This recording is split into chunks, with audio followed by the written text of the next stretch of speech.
I was just checking in case it was that you were saying, like, in the sense that, well, it's unusual, but today I'm actually doing well. A lot of times, yeah, I do. Well, I have been struggling with some depression and I've been trying and anxiety at the same time.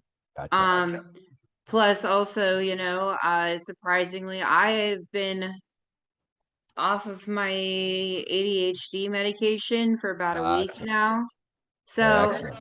I'm doing better than what I thought because by now I would have succumbed to depression and not did anything around the house, not cleaned, not take care. Yeah.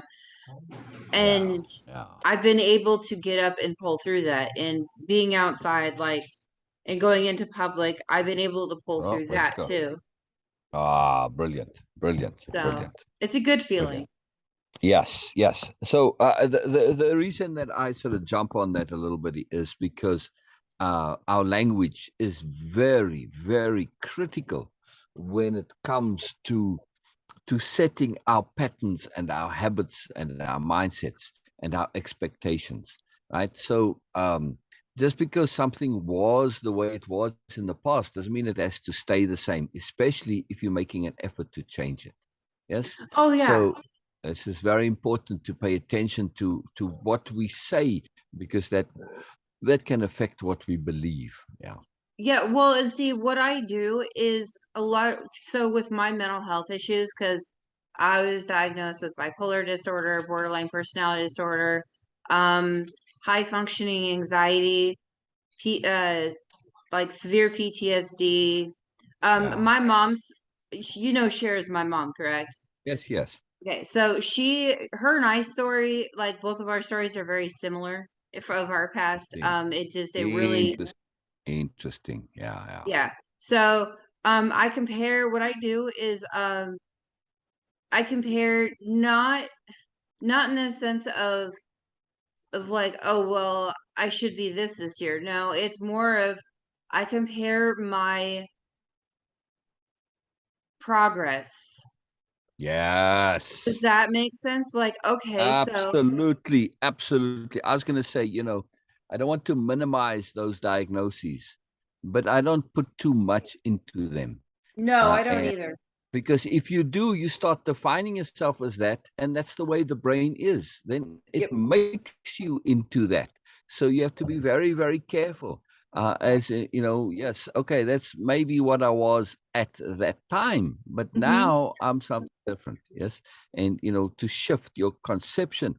It's not somebody who has mental health issues, but somebody who is working on self-improvement. Yes, exactly. And Yes, still the reality is the same, maybe, but the conception massively different, right? yes, and I'm not, um, oh, let's see, I don't define myself as having or as being those things. I define Yeah, myself as having it, having to deal yes, with it. yeah, However, each year it gets better and better, like less and less. And that's what I look forward to all the time. exactly, exactly. Never mind each year, each month, each week, each day, Hmm. right? Yes, I definitely agree with that. Yes. This is it's it's a very, very powerful thing. It's interesting that we just sort of jumped right onto this because it's a massively powerful technique and mechanism to use our language properly and to set our thinking appropriately. And you see this with law of attraction. You see all the people, they give you this list of affirmations. Go and stand in the mirror and say, I'm wonderful, I'm successful, I'm beautiful, whatever, all this stuff. It doesn't work. Why? Mhm. Because of inner honesty. If I go to the mirror and say suddenly, oh, I'm successful, I'm wealthy. Well, I'm not. So now I'm just a liar, right? And Exactly.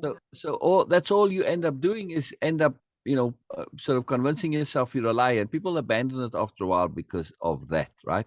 Yes. Yeah, otherwise, you've got to just kind of bullshit yourself, and that doesn't work. However, if I say, let's say I'm working on my anger, and whatever I'm doing to work on my anger, And every day I say, I am a little less angry today than I was yesterday. Now that's true. The brain says it may be a tiny little fraction of an amount, right? Yeah. But that doesn't matter. If I get 1 penny more in income today, well, I'm a little bit wealthier than I was yesterday. Yes. Your brain doesn't care in terms of that, as long as it's true. Yes. So if you say, I'm a little less angry today, I'm a little less depressed today than I was yesterday. And then over time, you start saying, yes, this is actually true. Wow, look, yeah, you're getting better. Now, this is very, very powerful because we have inside our brain, there's our conscience and our inner bureaucrats. And we've got all sorts of different people living inside us. It's a very important understanding that I is more than one. But anyway, so now as you say this, and it's true, and you start looking back like you are, and you start seeing a pattern, your brain starts to say, wait a second, you know what? We have changed. And it's like, oh, we have changed.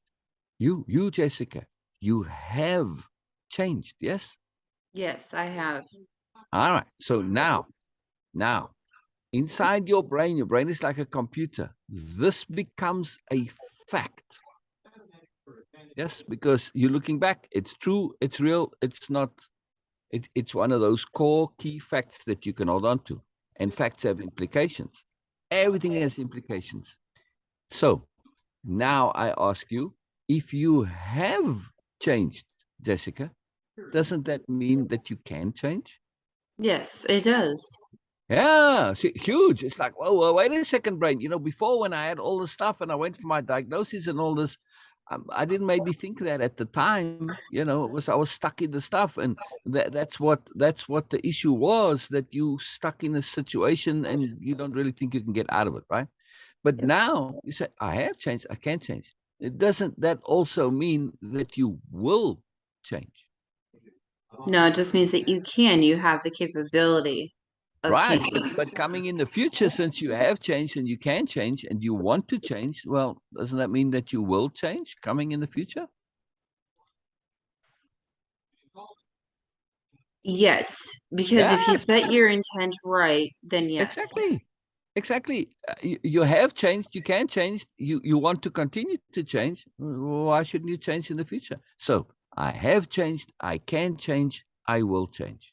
I Yes, just this is, went against that little voice in my head just really quick yes. because I'm like, I had to pause for a minute because I'm like, because then I was like, but yet, here's the thing. If they, and then I'm like, nope, there's that.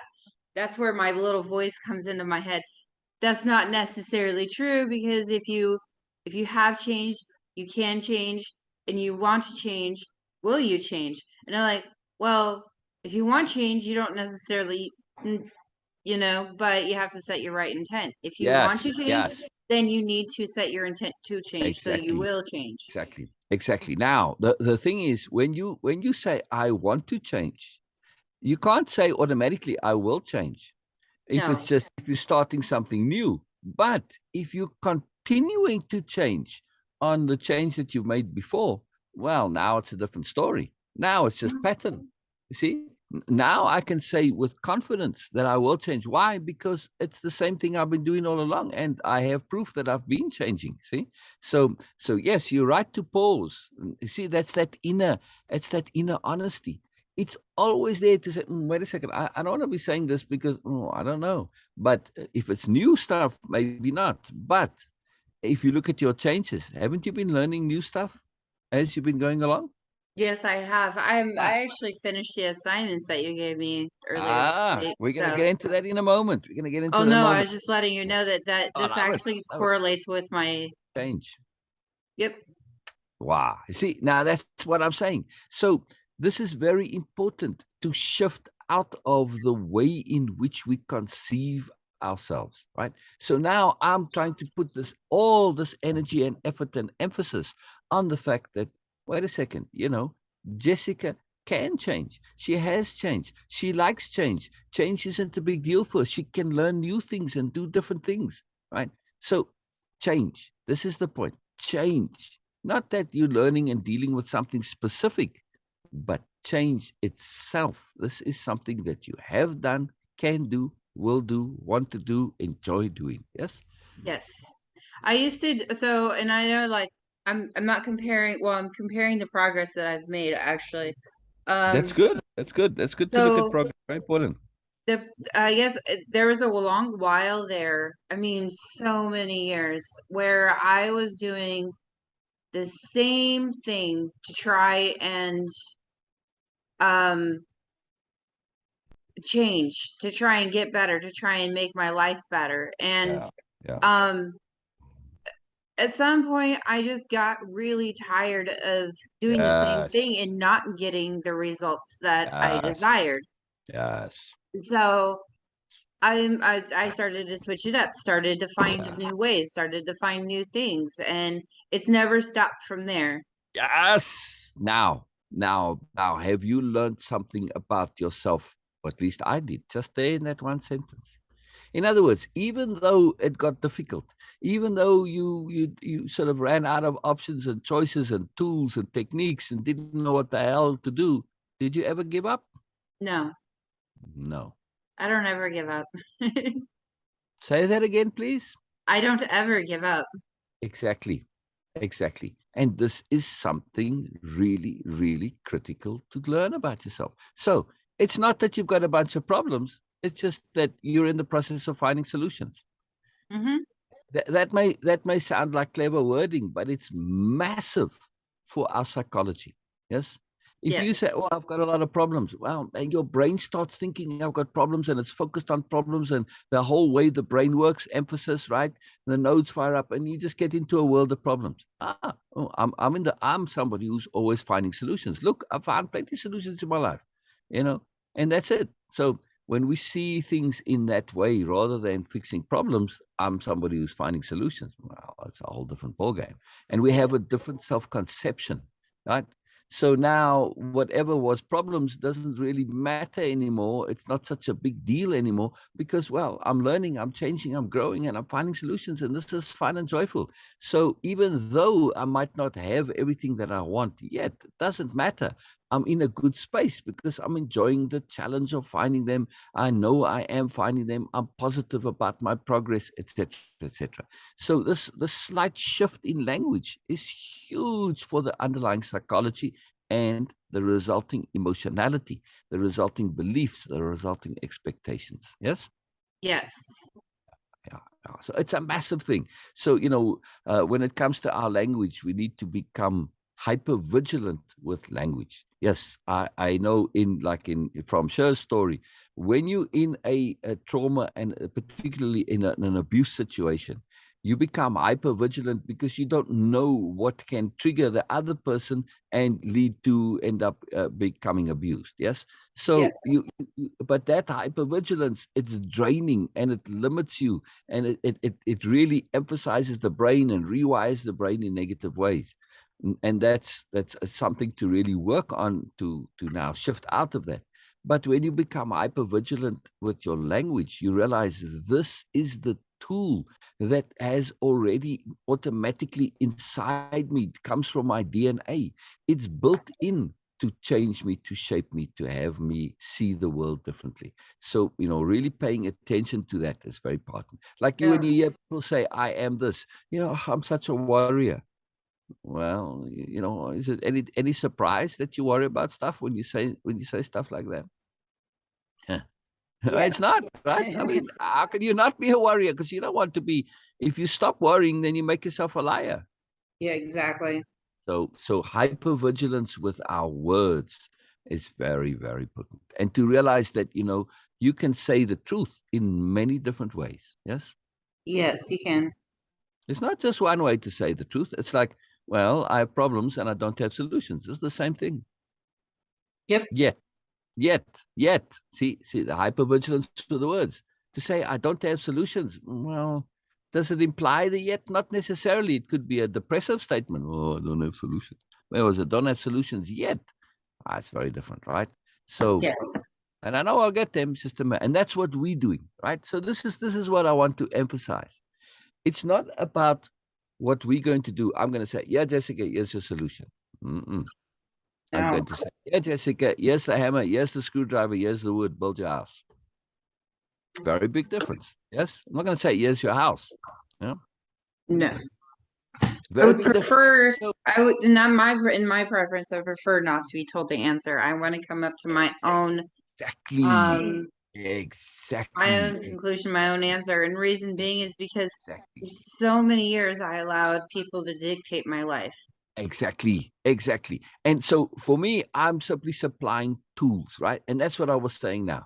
The Mhm. tool is language, right? This is a very, very powerful. We have many, many tools, and we get it. But this one thing, it just started the way you said that. It just grabbed my ear. But it wasn't what it sounded like, which was fantastic. It was really awesome to hear. But it was very cool. It led to this whole discussion. And that's, for me, I always go with pertinence and relevance. You see, just what stuff jumps up like that. It's like, man, it grabs, and all right, you go with it. It's very powerful, very, very powerful. So It yeah, is. we're gonna acquire tools. There are many, many exciting tools. And jumping onto tools now, I asked you a specific question. Oh yes, about well, you repeat the question for me, because it's going to be the way you were answering. I don't remember my exact words. I just remember The the theme. questioners are just That special um task. yes. So was that about the assignments, or what was that about? Well, the one about selfishness. Oh yeah, selfishness. Yes, Yeah, I have that yeah, one yeah, yeah. actually. That was just a custom special task just for you. Yes.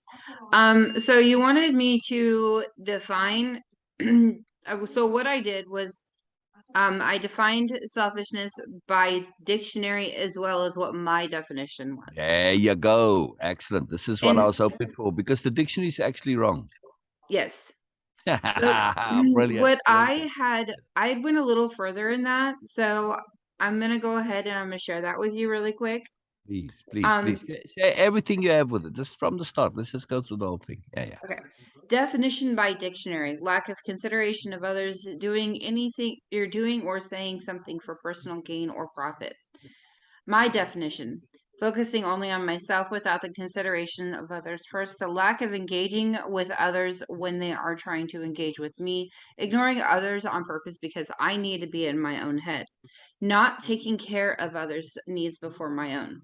I use it, or I see the definition by selfish, or the definition of selfish by dictionary, and my own definition, or the definition I thought was my own. However, the more I sit here and reflect on the definition by dictionary, that is similar to who I used to be for so long, but my personal definition is a belief that was instilled in me by others. None of Yeah, these are my own definitions. yeah, yeah. Absolutely not my own in any Right. way, or in a way that angers, saddens, and yet is relieving to me that I see it now as I write this. Don't get me wrong though. I still hear the voices of others in my head telling me that I'm being selfish when I put my own needs before others. For Yeah, example, I am currently not working because I want to focus on myself, and I want to uh, focus on myself and what I need to do for me. Take take care of me. The voices of my past keeps trying to come through with you are being completely selfish. You should be working to help take care of the financial aspect of things. Oh, and while you're at it, or after work, make sure you have all the household things done because your partner's job is far more taxing on her and she doesn't need to be doing anything extra after work except relax. You also need to help your mom financially take care of your son because your son's needs come before yours. Make sure to well, give him a call and pretend to be okay so he doesn't suspect a thing, and make sure to focus solely on him. As a child, I had seen my own mom do this. yeah. She put her all into my brothers and I without help. She was a full-time mom, ran a full-time business, cooked, cleaned, took care of us when we were sick, never took a break when she was sick. Yet, yes, she hid a lot constantly uh, by being busy.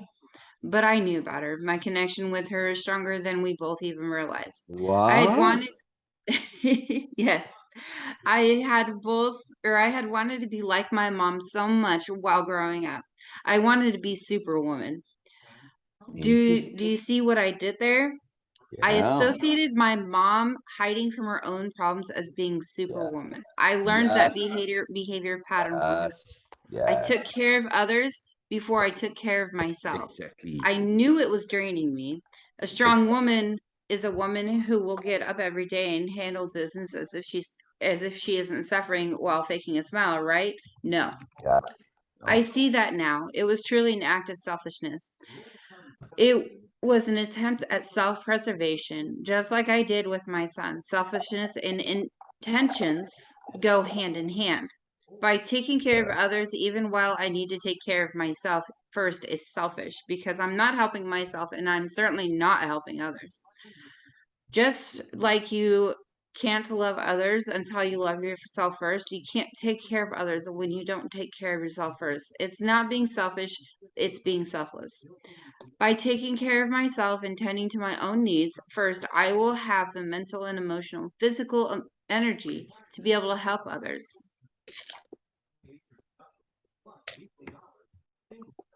yeah, I'm listening.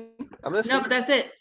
Oh. It just wasn't an ending, that usually Oh, there's like an ending lilt, you see. So I thought you just like stopped. It's just what it sounded like. that's my Wonderful. thought process when I'm Wonderful. trying to All right. focus.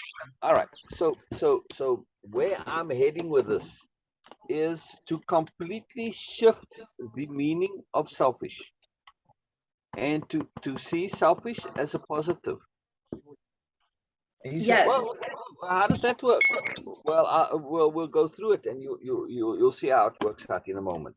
And then in the dictionary definition of selfish, when people normally mean selfish, to substitute short-sighted for Hmm. selfish, right? So Yes. when we look at selfishness the way it's typically meant as short-sighted, we see something very, very different. No, Yeah, we do. it's a whole different reality. And if we see selfish as a positive, right? For instance, Hmm. take your mom now, right? So back in the day when Cher was doing all of her mom stuff, right? If she'd been selfish as a positive and taken care of herself, yes. Now, if She we, wasn't. right, but I'm saying if she had done that, yes, Hmm. how much of her trauma and psychological stuff would have been passed on to her children? Not as much. Exactly, exactly. So in this that this is just unfortunately the sad reality sometimes that if you don't take care of yourself, you end up infecting others. Yes, Yep. Just like I did with my son. My mom did what she did to me, or my mom, you know what I mean? And I did that with my son because I was so exactly. I was high all the time too because I didn't whereas my mom was drunk all the time, I was always high. And um I it well she was also highly medicated, which has currently affected her, her memory and things like that. But Wow. I I see that. I see like and that's the thing for so long I was so angry with my mom. But when I started to truly look at back at my past and not feel and set my anger aside Yeah. and actually like truly look at everything, and I know that I did what I did the best I could from what I learned and just like my mom. Yes. Um Yes. uh I still I'm still trying to give myself that grace when it comes to that, but she wasn't as she was so stuck in her own self. And Yes. that is not a that is in actuality what we perceive as um protecting others from ourselves, we're actually hurting others. Exactly. Exactly. And that's something I learned with CJ was I thought I was protecting him from myself. I thought I was protecting him from my past. Yeah. But in reality I really wasn't, you know what I mean? So Yeah. She just ended now up I'm being emphasizing it. yeah, and now I'm being forthcoming and letting him know, look, this is, and he does know how he was conceived because he wouldn't let it go. Yeah. And that's something personally that I'm working on, and seeing CJ for his own, that he is his own entity. He is not, you Yeah. know, he's not the person that raped me to conceive him. So, or that conceived him. So, that's what I keep having to mentally remind myself, because that was one of the reasons why I couldn't bond with him, just like my mom couldn't bond with us, Yeah. because we weren't born by choice, Yeah.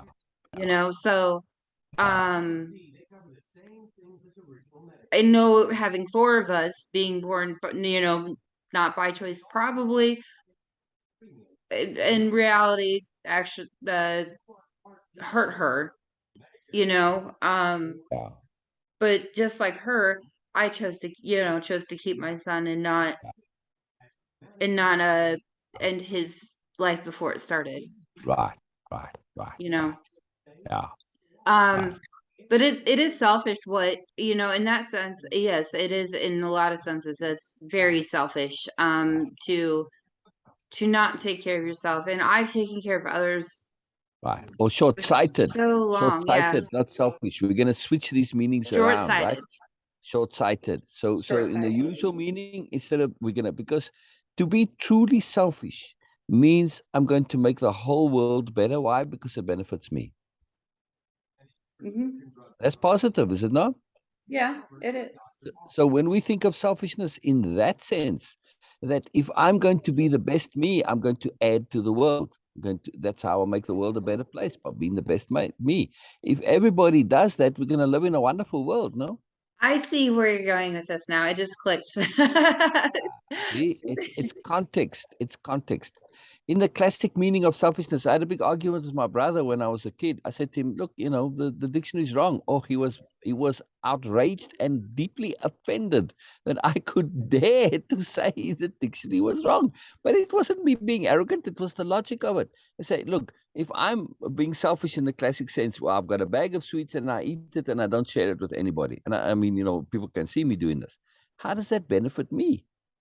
I said, isn't that a negative? And you see it as a negative, and I'm going to lose my friends, and everybody's going to think that I'm just, a stingy asshole. It's like, how does this benefit me? This is supposed to be selfish in my interest. It's not in my interest at all. But he didn't see that because he couldn't shift his brain to think in bigger context. He just stayed local, right? So, local selfishness, which is what it's usually called, that's short-sightedness, not selfishness, is it doesn't actually benefit you. By definition, selfish is what benefits you. And if you improve yourself and make yourself better, you are doing so. And this benefits you, yes, but also benefits everybody else. Plus, if you make efforts to make the world a better place, in the end, it benefits you. So it still comes back down to that. You can't get away from selfishness as a positive, yes? Short-sightedness, inappropriateness, that's a whole different logic. And here's where I shift, and this is a powerful, powerful tool for your dictionary of power. So, put selfishness in there, absolutely, and short-sighted, right, with those qualifications. But we have a better tool that we could use, and that is this power conception of appropriateness. Yes? Yes. That's it. That's what we're doing. We're doing what's appropriate. Now, appropriate depends on two factors: context and motivation, right? Or goal or intent. Yes. Yes. So the very same behavior in a certain circumstance can be either appropriate or inappropriate, right? And it also depends on what you're trying to do. I mean, if I'm trying to be disruptive and I go and laugh at a funeral, then I'm being appropriate to my goal, but I'm being Yes. inappropriate at the funeral, right? So this is very important to understand, because otherwise, if we don't have this flexibility and understand that things are contextual, they differ. The same behavior and the same motivations can be both inappropriate and appropriate. And then we get stuck in stuff and we get lost in those limited definitions and short-term thinking and narrow thinking. This is what narrowness is all about, right? And this is where people get lost. because they don't truly understand appropriateness. Now, if you go look in the dictionary, once again, they're going to be wrong here, because they will give proper as a synonym for appropriateness. And it's not, right? Proper is Mhm. certain people's particular beliefs and ideas that this behavior is appropriate in a particular circumstance. Okay, but that doesn't mean that proper is in all the time. No. So, that same proper behavior is very inappropriate for most people. Yes, it doesn't work. So it's a very particular thing that somebody's trying to say, my ideas in my limited context with my motivations is right for you. No, sorry, not so. Right. So understanding appropriateness and understanding it's not proper is a very, very, very powerful understanding. Yes. Very big difference. Yes. All right. So this is our chief tool, because from appropriateness, everything else follows. So this is your starting point, right? I've even got, I'll share it with you in a second. A nice little verse that I use. It starts my book. So appropriateness is something that you can always fall back on, and where you can always just ask yourself, is this appropriate? Yes. Am I being appropriate? And in that moment, when you ask, am I being appropriate? Because you really understand appropriateness, you can say, am I considering the entire context? I might be appropriate in my immediate context, yes, but am Mhm. I being appropriate in my local context, in the bigger context, in a national context, in a universal context, and then also appropriateness in time? Yes. So Mhm. huge deal appropriateness, right? To see, look at your particular behavior with not working. This is very, very appropriate. You are working on making yourself, improving yourself and sorting all your stuff out. And isn't this going to make you a much better partner? Isn't this Yes. benefiting your partner? Of course, it benefits your partner massively, right? Yes, So it how does. is it selfish? It benefits them. Of course, it benefits you as well. And this is why selfishness is a positive. Because if we are truly selfish, we benefit not only us, but others as well. Yes? Yes. Yeah. So this is why, to me, one of the major reasons that COVID is coming to the world, it teaches this lesson that I have to take care of myself first. If I don't, I go around infecting everybody. Mhm. Now, there's a virus that's way more potent than COVID and any other virus you can think of, and that's the virus of negativity, Mhm. right? No, I definitely agree. Yeah. So this is appropriateness is really huge. So I've got a little verse, a little rhyme, a little saying quote for you here. One concept to rule them all, one concept to find them, one concept to bring them all, and in the unawareness, bind them. And that concept is appropriateness. Yes. Yes. So a little nod to Lord of the Rings, right? Instead of one ring, it's one concept. Yeah. But it fits so Mhm. perfectly, right? Because this is it. It's that one concept that you need. And it rules them all, it finds them all, and it brings them all. And in our unawareness, brings them all together, binds them together. This is appropriateness, right? Yes. This is appropriateness is always appropriate. Pretty much nothing else can you say that of, right? I mean, you can say love. Well, isn't love always appropriate? Hell no. I've seen inappropriate love many, many times. Love a narcissist. What do you get? You just get a better, bigger narcissist. Yes. Narcissist. So love is not always appropriate. Yes? Yeah, love isn't always appropriate and Exactly. Exactly. it's not appropriateness is what benefits you and others. Exactly. And it depends on the circumstance. It always depends. This is the magic of appropriateness. It always depends. It's not one answer. So you say, yeah, but like murder, is that, well, or lying, you say we are honest people and we don't lie and we don't like lying. I tell you what, when that murderer comes into my house and says, where's your children? I want to murder them. I'm going to be lying my ass off, right?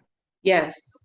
Yeah. So everything appropriate depending on the context at some point or time in another, for whatever reason. Yes. So it's just a strange way that life is. In case you want to copy down that little quote there. I'll put it in the chat. Thank you. It's just fun, you know. It's just something that I know, just kind of a fun thing. So anyway, but it just helps. It helps to lock this in. So as your dictionary of power goes along, you're going to see that you could make like a tree, a concept tree, and appropriateness will be at the top of that tree. Right? You can't go anywhere past appropriateness. This is really fascinating to me. You know, in all my paths and travels and studies and journeys, this understanding of appropriateness as a philosophical psychological concept, it just, you know, it's just not there. It's just, it doesn't exist. You know, people know the word appropriateness, but they don't really get it, that this is a real profound magical concept. You can use it to determine your behavior in any circumstance, and it forces you to be more aware, does it not? It does force you to be more aware because you gotta you have to be aware. Exactly, because It doesn't work exactly. if you're not. Exactly, because you have to know what the context is, and you have to know what your goals and motivations and intents, etc., are. Yes. If you Yes. don't know that, then well, now you're going to get stuck. So this is just this one concept automatically now puts you on the path to self-improvement. No, Yes. how cool is that? It's actually really cool. You It's awesome. also, yeah, it is very awesome. You also asked me to the the difference between intention and intent. Yes, Yes, that yes, actually I did, or so I did that before I did the selfishness one, and that's wonderful, how wonderful, wonderful. um in the context I was talking about selfish, and yes, the way I was talking about it was a negative thing, but I also found the positive in it because of the simple fact that, like you were Yes, saying, selfishness can also be very positive. Um, exactly, exactly, it's a exactly. two-way street with that. And we have to, So, understanding selfishness is very important on the planes. What do they tell you if in the case there's a depressurization and those the air masks, right? The oxygen masks mhm, drop down in front of you. What do they tell the mothers? they tell you to put your masks on. On first, Yep. first. Don't be putting your kids' masks on first, because by the time you do that, suddenly you lose consciousness halfway through, and then what happens? You don't finish with your kids and you die, and it's no good, right? So you got to do yours first. It's one of the brilliant classic examples of the power and the necessity of selfishness, contextual appropriateness, in other words. Yes, it's Yes. very, very powerful. And, you know, it's so instinctual with mothers to turn to their kids first because they've been so conditioned to do this. But that's, and the sad reality is, you know, especially if they've got a couple of them, you know, they get maybe one on, or the kid is squirming and fussing and they don't even manage the one kid, and then they all die. You know, it's no good. Yeah. So this is very important. And this is the same in life. You know, if we don't put our oxygen masks on first and take us, we end up affecting others. The same with, you know, with viruses, right? We infect others with our stuff that's out there, right? Now, very important, just before we carry on this, I want to bring this concept up about generational trauma or generational stresses, right? Hmm. That's what you're dealing with, you and Sher and CJ. You guys want to put an end to this. Yes. Yes. I mean, you know, I mean, if you look at Sher and her parents, oh my God, how messed up weren't her parents? Yes, Exactly. exactly. So, you They know, were. it's a pattern that's repeating, and we want to put an end to that. So we're going to do this. All right. So I want to share something with you as well. Just remind me a mind map. So I've got it up here. I don't want to forget, but share on intent and intention. I'm listening. I was making coffee. Okay. Oop. Let me bring that up really quick and then we will go from there. So part of this in these two things, see where we're talking about language, right? And the power of language. So these two exercises are both when we zoom out and we look at it from the top overview perspective, we see it's the same thing. We're looking at language and we are looking to understand language more precisely, more clearly, and we're thinking things through to the end. When you think selfishness through to the end, it becomes a positive. Yes. Yes. So that's a tool. Becomes your intent. Right, right, exactly. But you have that clarity of understanding, capital U understanding. So this is why those go into your dictionary of power. Understanding. We want that awareness that we started with awareness, and then we went through discernment. You discerned the understanding of, awareness of selfishness. You applied discernment to it, and you ended up with understanding. So that's ADU, awareness, discernment, understanding. It's a ridiculously powerful tool. And I like the little mnemonic that comes from it, the acronym ADU, because it adds to you, right? Those three, they add to you, right? And they add to the universe. So it's kind of cool, right? It Just a is nice really way of cool. remembering. Yeah. Awareness, discernment, understanding. And that's what we're doing here. We're applying this and shifting our understanding of things, and particularly with language. So we're doing the same thing now with intent and intention to make that fine discernment, nuanced distinction. And it's very powerful, as you're going to see, right? Yes. Yeah, yeah. Or as you have seen, likely. All right. I'm listening. I'm listening. Intent versus intention. Intent is a thought that is either put into inappropriate action or no action at all. When I think of the word intention, initially I thought of, well, my intention is to change the way I view things. However, I just left it at that. I didn't fully think it through as to how I was going to go about doing this. I mean, there's so many different ways to do this. What I didn't think through is if any of these ways in my mind would work. I just thought about the possibilities and it ended there because I got overwhelmed. So instead Yeah. of thinking everything through, I avoided the internal conflict and resumed my life pretending everything is okay, showing false confidence in myself to the outside world. I also acted in inappropriate ways. For example, I used drugs to avoid my own thoughts, feelings, and responsibilities. And when that didn't work because being clean and sober was more important to me, I turned to throwing myself into work to avoid my thoughts and feelings in an attempt to pacify the overwhelming feelings that came about whenever I thought of ways to make my intentions a reality. In turn, I ended up hurting myself and others, not helping. Intent is a complete thought brought forth and put into appropriate action. As I sit And and put into appropriate action. yes, Emphasize that, underline it, put stars and squiggles and all sorts of things, right? yes, I did. That's huge. That's huge, that statement. It's so massive, right? Anyway, keep going. Yes. It's just too fantastic. It's too fantastic. As I sit and reflect on this one word, my true intent is to gain more confidence in my own choices, words, and actions Nice. without Nice. second guessing myself.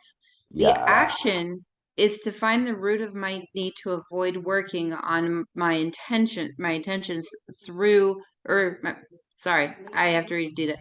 The action is to find the root of my need to avoid working on or making my intentions turn into intent by acknowledging it. Feel it Yeah. for a moment and start little by little to make it a reality until I'm able to automatically make it a continuous reality. Yes. Once To I have turn. found Oh, that oh, oh. understand what Oh, sorry. I just want to pause there on something you said that's super, super critical. To turn my intentions into intent. That little statement right there actually absolutely says everything you need to know about the difference between intentions and intent by implication. Yes. yes. Yeah. Yeah. Yeah. Very powerful. So read that part again and then continue from there, please. Okay. The action is to avoid the root of my need to oh, the action is to find the root of my need to avoid working on my intentions to turn it into intent by Yes. acknowledging it. I feel it for a moment and start little by little to make it a reality until I'm able to automatically make it a continuous reality. Once I have found that understanding, I find ways to turn what I perceived, quote unquote, as overwhelming and scary to begin and begin to feel confident, at peace, and satisfied with my choices, words, and actions. This is what I feel needs to be done for myself. I want to find the beautiful in the dark, damaged and ruined, like a rising phoenix, so I can finally gain peace in my internal war to obtain the ability to feel confident in what I'm choosing. I made a choice to seek out assistance with with this journey because seeing a therapist is turning out to go around in circles. That only pertains to my past and not how I can change the process of thought about how it affects me. I made the choice to seek further help to achieve what I want to do with my life from here on out, which is my original intent. So my original intent was to seek further help, not to keep continuing. And then it changed to I want to be more confident in my choices and actions and words. Wonderful. How now that I am doing this, I can move forward with continuing on this new path with the guidance of others who will only provoke thoughts, feelings, and actions that are my own. Yeah, yeah, yeah. So Well, then, you're in the right place. You're in the right place. If I, hear you believing me, I'm going to say, hey, what are you doing? What is that based on? Don't believe me. I might be talking nonsense here just to check and test and see. Don't believe me? No, figure it out for yourself, right? So we're going to add a tool to your dictionary of power, two of them, okay. right? What you've been doing is thinking things through to the end. Yes. So when you write it, it's thinking and all capitals, of course, but with hyphens, and then to the end is all caps, right? Because that's thinking things through to the end. This is very, very critical. If you don't think it through to the end, then all your thinking is kind of wasted. Because sometimes you can go 90% and it all seems fine and well, and then you go that last 10% and it all collapses, right? So Mm-hmm. we have to think things through to the end. And when we get to the end, like with selfishness, we realize, holy moly, you know what? It actually means the opposite of what we have come to believe it to mean. Yes? Yes.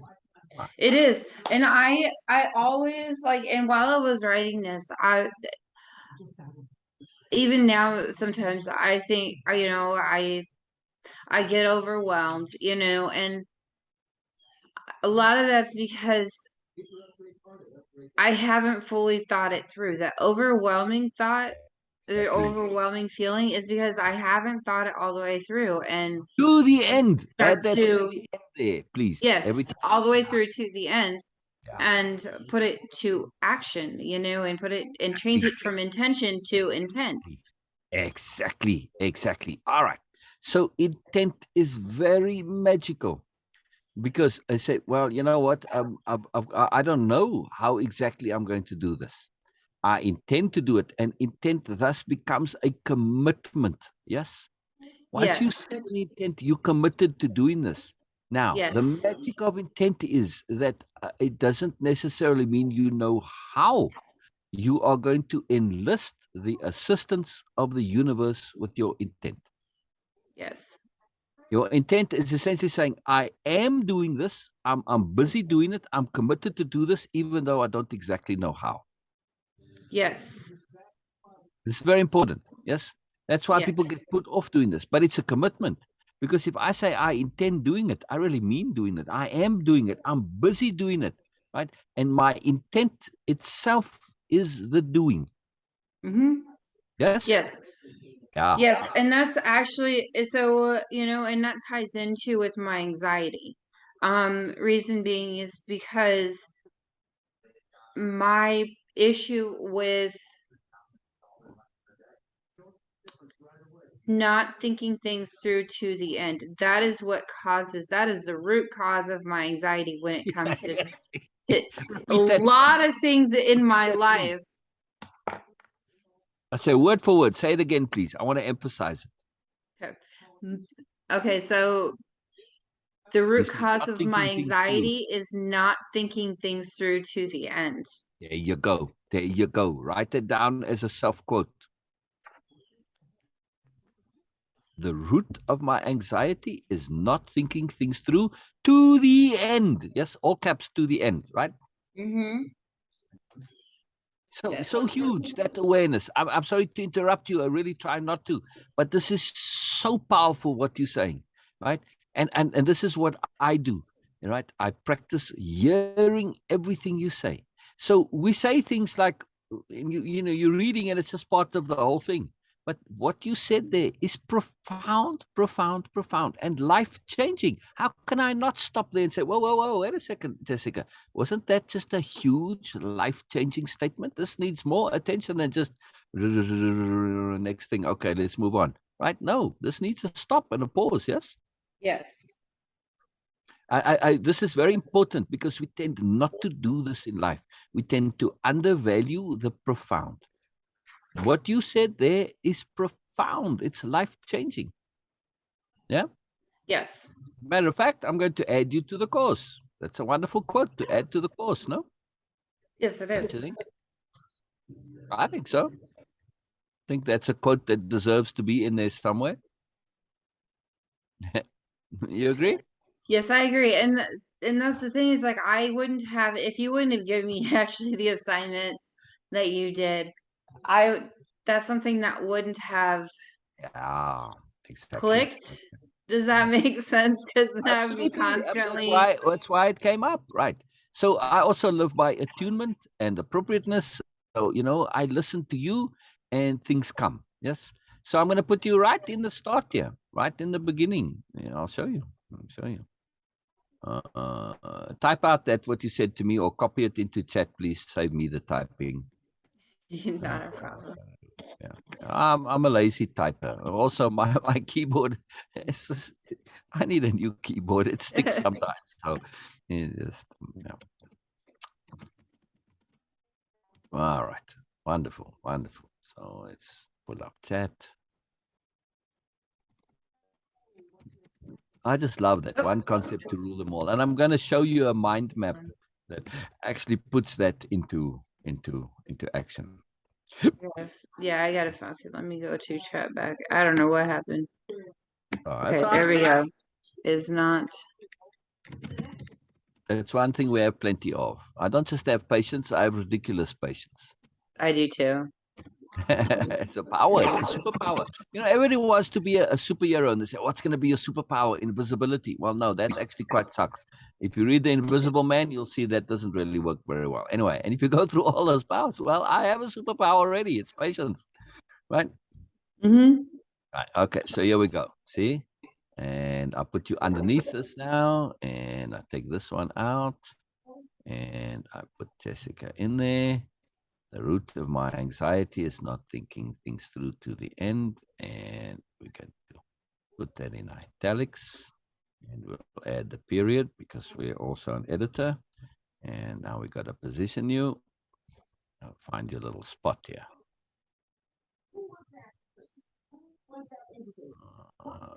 Okay, let's see. Oh, we got an extra space in there too.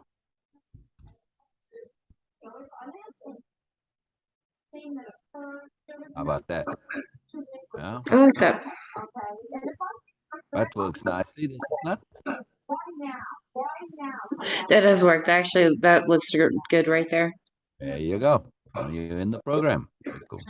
The root of my anxiety is not thinking things through. All right, so I got to edit you a Yeah, little bit we here. gotta. I forgot to put that Right. Oh, that's in not what I want to do. capitalized. To Yeah, the end yeah. needs to be capital. Yes. Well, I'm going to change the whole thing because I want to make this into the dictionary of power conception. So I'm going to put this. You see, because now the reason that I do this is, well, first of all, thinking things through to the end. When I add the hyphens, I make it into a singular concept, right? It's one Yes. thing. It's not right, and that's in our brain. When we see this, it's one conception, and this is very important because there's many of these compound conceptions, like trusting without trusting is a good example of one, right? And it's very Yes. important that they have those hyphens. Now, do they technically need the need to be capitalized like No, but the reason I do this is because it's a mnemonic device and it's an emphasis device, right? Yes. In other words, I'm saying to my brain, hey, listen up, brain. This is really, really important. Yes. Yes, So, I agree. and also in typing it this way, I have to stop and think, and it's like the logic of it is a little different, right? Hmm. So in other words, I can't just go in my normal way of typing. I have to pause a little bit here. I have to spend extra time and energy to do this, which now also gets me um, to be paying attention to this. Yes. Yes, I agree.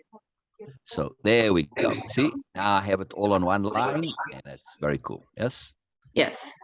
Just get it. You see it. Get it nicely in this little space here. You see, I'm just centering it. You see, balance, appropriateness, balance. So there we go. Yes. Very cool. So just a little bit higher. There we go. All right. Very cool. Very cool. So this is really cool. The root of my anxiety is not thinking things through to the end. This is a power tool, right? So thinking things through to the end is a tool. So this Yes. absolutely put it in your dictionary of power like that. It's a massive tool. Now, now there's the other two tools that are they like core tools, like hammer and screwdriver. You're going to build a house. It's very hard to do it without a hammer and a screwdriver, right? Those are your like core tools. Yes. Yes. There's others that you need, like a saw as well, and we'll get to those. But those are like really super fundamental. All right. So the one of them is thinking things through to the end, and the other one is perspective shifting. Again, with a hyphen and the capital, right? Because Yes. isn't that exactly what you did on both intent and intention and on selfishness? Your perspective shifted, right? It did. And in the task, this is I was deliberately asking you to shift your perspective, right? And when you did, oh man, perspective shifting, it's a massive tool. Now, perspective shifting doesn't imply just going from one thing to its opposite. No, right? That's black and white. That's either or thinking. But Yes. when you say, but that's not all there is to it. People love this black and white thing. Oh, I'm a black and white thinker, and they take great pride in it. And say, well, I'm sorry to hear that. You have my commiserations. And they're like, what? What do you mean? They were all proud of being a black and white thinker. I say, yeah, well, if you only, got black and white in your life, where are all the colors? You're missing all the colors in life, all those glorious, magical, wonderful colors. This is really sad. I mean, if you're a black and white thinker, you end up living in a gray world. That's very sad. It's like, oh my God, no, okay. You know what I mean? They have Hmm. a shift. So perspective shifting is to see all the colors. Yes. Yes. Or another way of understanding the power of perspective shifting is if I said to you, Jessica, I want to buy this house. Will you come with me and help me check it out? And we get there and the house is locked. The real estate agent forgot to leave the key. Okay, never mind. We'll go look through the windows. But I said, I'm really keen to understand the floor plan of this house, right? This is very important to me. So we look through a window. If we look through only one, are we going to be able to draw a map of that floor plan? No. No. But if we look through more than one window, at some point, we'll be able to construct that floor plan, right? Do we Yes. have to look through every single window? Not necessarily. Yes. But that's the magic of perspective shifting, right? It gives us a view from which we can construct what we don't know. Yes. That's really, really potent, right? So we don't necessarily have to have every perspective, but we certainly need more than one or two, typically. Yes. Yes, So I this is agree. it's a ridiculously powerful tool, is what I'm trying to say. Perspective shifting gets us to see things that we didn't see before, and it gets us into a position like when I've looked through enough windows, I can know what I couldn't otherwise know, and I can know what I can't see directly. How cool is that? Yes, it is actually very cool because perspective shifting is also it's having the ability to see between the veil of the Exactly. black and the white. The veil is the gray, and Exactly. that is when you're able to see both sides. It's Um, adding color to life. It's seeing yes. beyond the two sides. Yes, well, yes, and I was Yes. at the same time I was thinking, but then there's also north and south, not just east and west. So, Exactly. And then it's up and down, mhm, right? It's inside and outside. What about time? There's It's a now and circle. then before, right? So yes, so when we start to add color, you get all these multiple dimensions, which is more than just left, right. So yes, this getting stuck in either or thinking is one of humanity's most tragic habits. It is very much so. You see it everywhere, workplaces, going to the store, things like that. Exactly. Exactly. Yesterday there was a woman, for example, there was a woman who my partner and I were shopping. I also took my brother with because he needed some groceries too. So we went there and or went to the store and we decided we were gonna take a Lyft back, Yeah. or Uber back home. Yeah. And they stopped kind of in the, where they go to and from and stuff like that. And there's other cars behind them. So the Lyft driver. So I walked up to the Lyft driver and asked him, "Hey, could you possibly parking one of the stalls so we can, or while we load our stuff into the vehicle?" Because, not a problem. But when I looked over, behind him, there was a lady that was getting really upset over the fact that he stopped and I went to go talk to him. Mm. And so I could have easily gotten mad, but instead I'm like, she's probably having a really bad day. And so I just politely smiled and I, just mouthed, "I'm sorry," Yeah. and just waved at her. And, she continued to be very, very angry, very nasty, but including even flipping me off. And I just kind of like, I didn't let it bother me because You let it be. You let it be. yes, I did. I Yeah. let it be because I don't know what they're going through. Yeah. It's, not my story. So I can't determine that for her. Exactly, exactly, exactly. So in your dictionary of power, put letting it be again with the hyphens as a conception, as a power conception, as a power understanding. Yes. And Yes. so in your dictionary of power, these are all tools. See, so letting it be is a powerful, powerful tool. And you used that tool yesterday. Yes. Yes, I did. Right. So it's incredible. It's and it's also one of the hardest things to do is to let others be.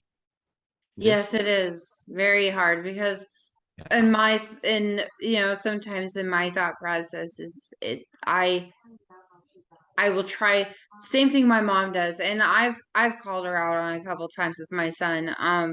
But just when he gets into his modes where he's so angry at the world, um, and he's trying to he likes to try and push people away, and a lot of that is because of his upbringing. Before was people left people I left him, you Yeah. know, um, not by choice, but he was told it was by choice. Um, and I can't change how he views it, but if things go too well, he acts out. Well, one thing I've noticed my mom does sometimes is she does not let it go. She doesn't let it be. She doesn't just say her piece Yeah. and listen to his. She continues with it. And I've told her, I was like, "Mom, you gotta just let it be sometimes. Just Don't be the say, monkey okay, on the back. Exactly. yep, Exactly. you said Yeah. your piece. I've said mine. Yeah. Yeah. Let's go to separate rooms or let's take a break." Until until people learn how to face and deal with the awful truth, and they acquire the skill of acknowledgement, all you are doing by sticking on it, if they don't have that ability to acknowledge, you're simply forcing them to entrench their defensiveness and their justification. So you're making the problem worse, not better. Yes. Yes, and that's what that and I left it at that. My mom finally she said it's worth a try. Yeah. But she was like, "I don't see what I'm doing wrong." Like I'm like, "Mom, there's one thing." you know? Uh Yeah. and I told her, I love you and it's not me trying to get down on you, but you did this to Yeah. us when we were kids. Yeah. Yeah. Your mom is quite a magical a creature in terms of as an exemplification of persistence despite ignorance. This is Yes. your mom. I mean, she started off from a ridiculously ignorant perspective, not because she's stupid, but because No. of that hypervigilance and all of the crap. It made her ignorant of many, many things. Yes. So Yes. this is really, really potent, and she persists. Though, despite all that, she persists. It's a magical thing. It's a Yes, it magical is. thing. And I still, I even told my mom, I still look up to her, like even though we fought for so many years, I still look up to her a lot because just her resilience and strength, Exactly. and She's a superhero, if you ask me, because she is my superhero. If I had a right, superhero, it would be my mom. exactly. Exactly. Because, to me, a superhero, okay, you got magical powers like Superman. Well, so what? I mean, does it make you a good person necessarily? Does it mean you have character? Can you solve problems without your powers? Hmm, well, that's a No. little different story now, right? Yes. So this is the thing. When you look at this, to actually persist and get somewhere and change your life and continue growing despite not having the tools, that's, to me, that's real superhero stuff. Now you are the same way, yes. So you Yes. have this in you too. So it's not like, sure, it's different to you. You have the same thing. So yeah, I mean, Yes. just That's why I said, like in that one, my mom and I are connected more than we realize. Danny Patrick was asked, Danny Patrick, the race car driver, right? Hmm. Somebody said to, oh, so who's your hero? He says, well, actually, I tried to be my own hero. I thought that was fantastic. Always stuck with me. Somewhere in one of these programs, I have that quote written down. Yes, Yes. and being your own hero is actually is very profound.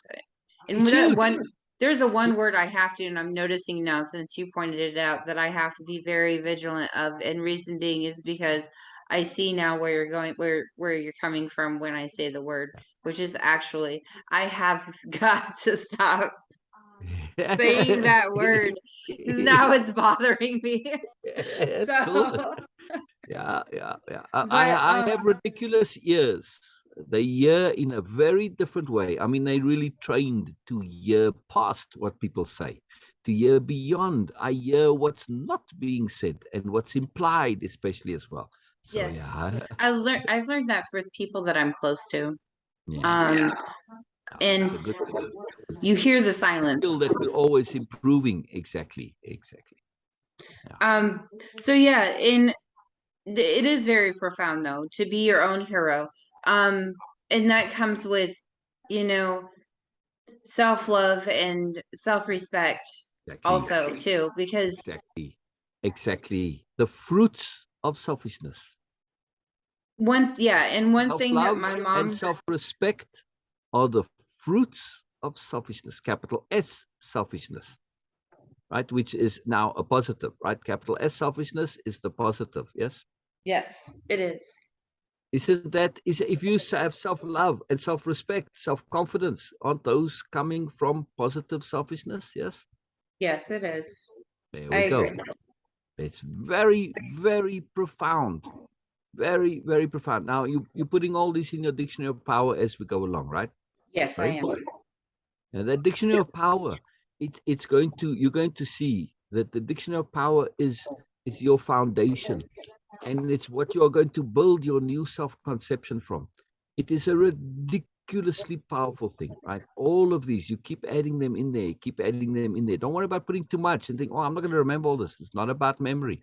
It's totally irrelevant. It's things that you understand. Like we just Mhm. said now, that connection between selfishness, self-love, and self-respect and self-confidence. You don't have to remember that. Once you know it, you can't go back. You can't remove that knowing from your mind. Yes, you can't remove that Exactly. connectivity. See, so the fact that you're putting in there is not for memory. It's just to refresh you. You go over it every now and then, and oh yeah, yeah, yeah, yeah. I wasn't kind of focusing on this. Oh yeah, yeah. Okay, cool, cool, cool. And it's just a refresher, and it binds it all together. And in the end, they all fall under appropriateness, and you know the stuff, and you get to know it where you don't need to remember it, and that's what we're after. We don't want to trust memory because memory is like your hard drive. You can store all sorts of stuff on your hard drive, and most people have their hard drives are full, right? And they got all, and what does it make a difference to the computer? Not at all. It doesn't improve your operating system.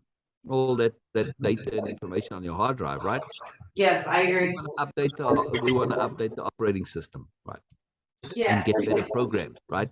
So we are going to use our programs, thinking things through to the end and perspective shifting are two super powerful programs that make all the difference, right? Exactly.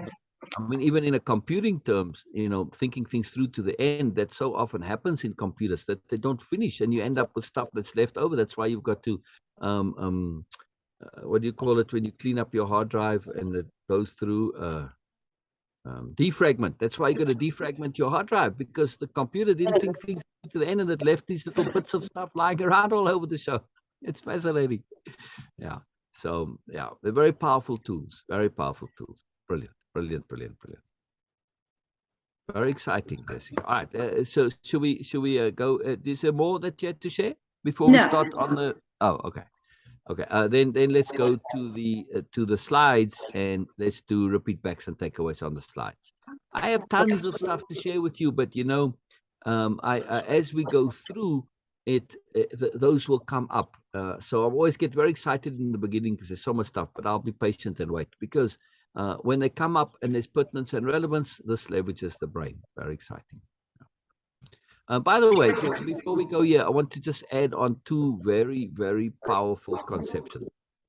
Since we've been talking about them, I want to name them, and they're very important. And I didn't point the difference to Sher, and she got a little bit stuck in the confusion there for a while. So, and this is, we were talking about the black-white mindset, right? Mm-hmm. And, or right wrong, and that I call mentality of opposites. Again, a compound term, right? Mm-hmm. Because the mentality of opposite says, if you can go and ask people this, you can say to them, if something's not black, what color is it? And I'll say, well, white. Colorful. Well, okay, so if you think of the color black, though, It's not a in a color, right? positive way, if you put all of the colors together, they come out black. Well, actually, yeah. Well, technically, if you put all the colors together, you get white. If you really want to be scientific about it, all the colors together, like white light, you put it through a prism, it breaks up, it gets into the colors. When you remove all the colors, that's when you get black. But the point more is that they automatically assume if something is not black, it's white. But it could just as well be yellow, purple, red, blue, whatever, right? Yes. Okay, so that's the point I'm trying to make. Is this mentality of opposites assumes when something is not something, it's its opposite. Yeah. And this is terrible. Look Yes. at racism, right? So people say, well, I'm a good person, and you come along and you different to me. Well, you not me, that makes you bad. Yes, I've dealt with that a lot. Right, exactly. That's mentality of opposites, right? It's either or, and it's terrible because it assumes things have to be their opposite. So difference is treated as opposite. Yes. The gray area is equality. It's Right. that's Inequality is kind of a big myth also. So we will get into equality another day because I want to go somewhere else with this, right? okay. So we've got mentality of opposites, which is, like we've said now, it's that limited, very narrow either or thinking, and the consequences of that, which says that if something's not good, then it must be bad, right? Mm-hmm. And that's terrible. Or if something's not bad, then it must be good, right? So this is a very horrible way of thinking, makes the world very, very limited, and leads to things like racism and bias and all sorts of nonsense. But then we get philosophy of opposite, which we've also been applying, which is a whole different thing, right? So philosophy of opposite says that this is opposite, not opposites. Philosophy of opposite, the concept of opposite. And in philosophy of opposite, it says, if we explore opposite, we find value. Now, opposite, it's a general area, not a specific thing. So if I take anything and I say, oh, let me go to the opposite, and from there I start exploring, what does that automatically do? So, okay, I'm down here on Earth, and I say, well, let me go to the planet of opposite and look back at Earth. Now I'm far away. I've got lots of perspective, but I don't stay on the exact opposite. I kind of move, sideways. Oh, wow, I'm exploring. So in this in this sort of land of opposite, I get to have profound, different, new perspectives, new understandings that just open up my world for me, like we did with selfish. Yes, Yes. we applied philosophy of opposite to it. They say, wow, actually, it ends up meaning pretty much the opposite. Not exactly, but mostly. Yes. Now Mm-hmm. that's the magic of it. Sometimes, if we take conventional stuff that we have in life, right? Mm-hmm. Philosophy of opposite, and you apply it to should. Pretty much always you go to the opposite and you start getting value. Sometimes the direct opposite, and sometimes you have to kind of shift about a little bit. So philosophy of opposite is saying that don't take the world for granted. Don't assume that what is supposed to be is sensible. Don't assume should is actually valuable. No, most should is actually the horriblest, worst bloody crap that you can imagine. Yeah. Yes, I agree. So, you should not be selfish. In other words, look at how people take that literally. Real good people get screwed over by that should because they never work on themselves. Yes, I do agree with that. Up with a lot of people who are basically unfinished people. They're not complete. They're not thing. They haven't worked on themselves. They're kind of crappy, really. And when they have poor tools, and they don't mean to be crappy. They just gotten there because, well, they never ever thought that I could work on myself because then I'm being selfish. What a horrible thing, right? So in this case, when we see philosophy of opposite applied to selfish, it's like, holy moly, here's a should that's actually one of the worst things that you could say to somebody. Yeah. Yes, I do agree with you. The philosophy of opposite is ridiculously powerful. We can apply it to many, many things in life, right? Okay, just oh yeah, all you need is love. Well, no, because love without awareness leads to disaster so many times. So again, we say not always, right? So philosophy of opposite just gets us to question things, and it's not that we are being contrary. We're just going to go somewhere else, and we're starting at opposite because that's easy to go to the opposite, and from there we explore and we find something, like in the case of love. Yes, of course, love is very valuable and potent, but not always. So you see, it's not a direct opposite in this case. So it's very, very powerful. So those two, put them in your dictionary of power: mentality of opposites and philosophy of opposite. Two very, very powerful understandings that we're going to use. We're going to use plenty of. It's very, very cool. And this really comes into it with worry and anxiety, as we'll see. It's very, very cool. Yeah. Yes. All right.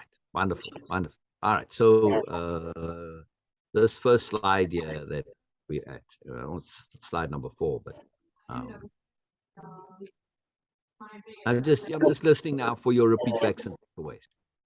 Okay. Uh, Well, so let's put it my this, yeah. In this case, this slide really, it's almost like a task and exercise because it's asking a bunch of questions. So there's not really much of a repeat back or a takeaway to do. The takeaway is answering the questions, kind of. Yes. yes. So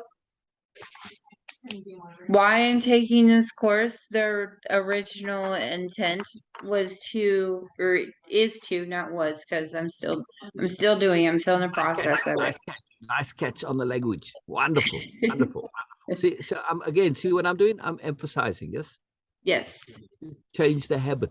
To change the habit. Yes. Wonderful. Wonderful catch. Brilliant. Brilliant. My original intent is to seek further help other than therapy because I was only going in circles. Yes. Now, my next uh tasks of intent, if that makes sense, Yeah. is Yeah. to change how I view things so I'm more confident in my choices, words, and actions. I want to be more confident in those so I am not feeling Yes. the anxiety and the worry over those. Yes. All right. So I want to make a shift here, really powerful shift, shift of perspective. Yes. So I would say that intent about being more confident. Yes. Okay. It's always a good intent. We can always be more confident, but really, it's to be Satisfied? more confident, not to acquire confidence. Two Yes. different things. Right. Can I So I want, change that from being more confident to more satisfied? Because yes, in absolutely. retrospect, Because to me, I was about to say the point I wanted to really focus on was to say, as far as I'm concerned, you already have confidence. yes.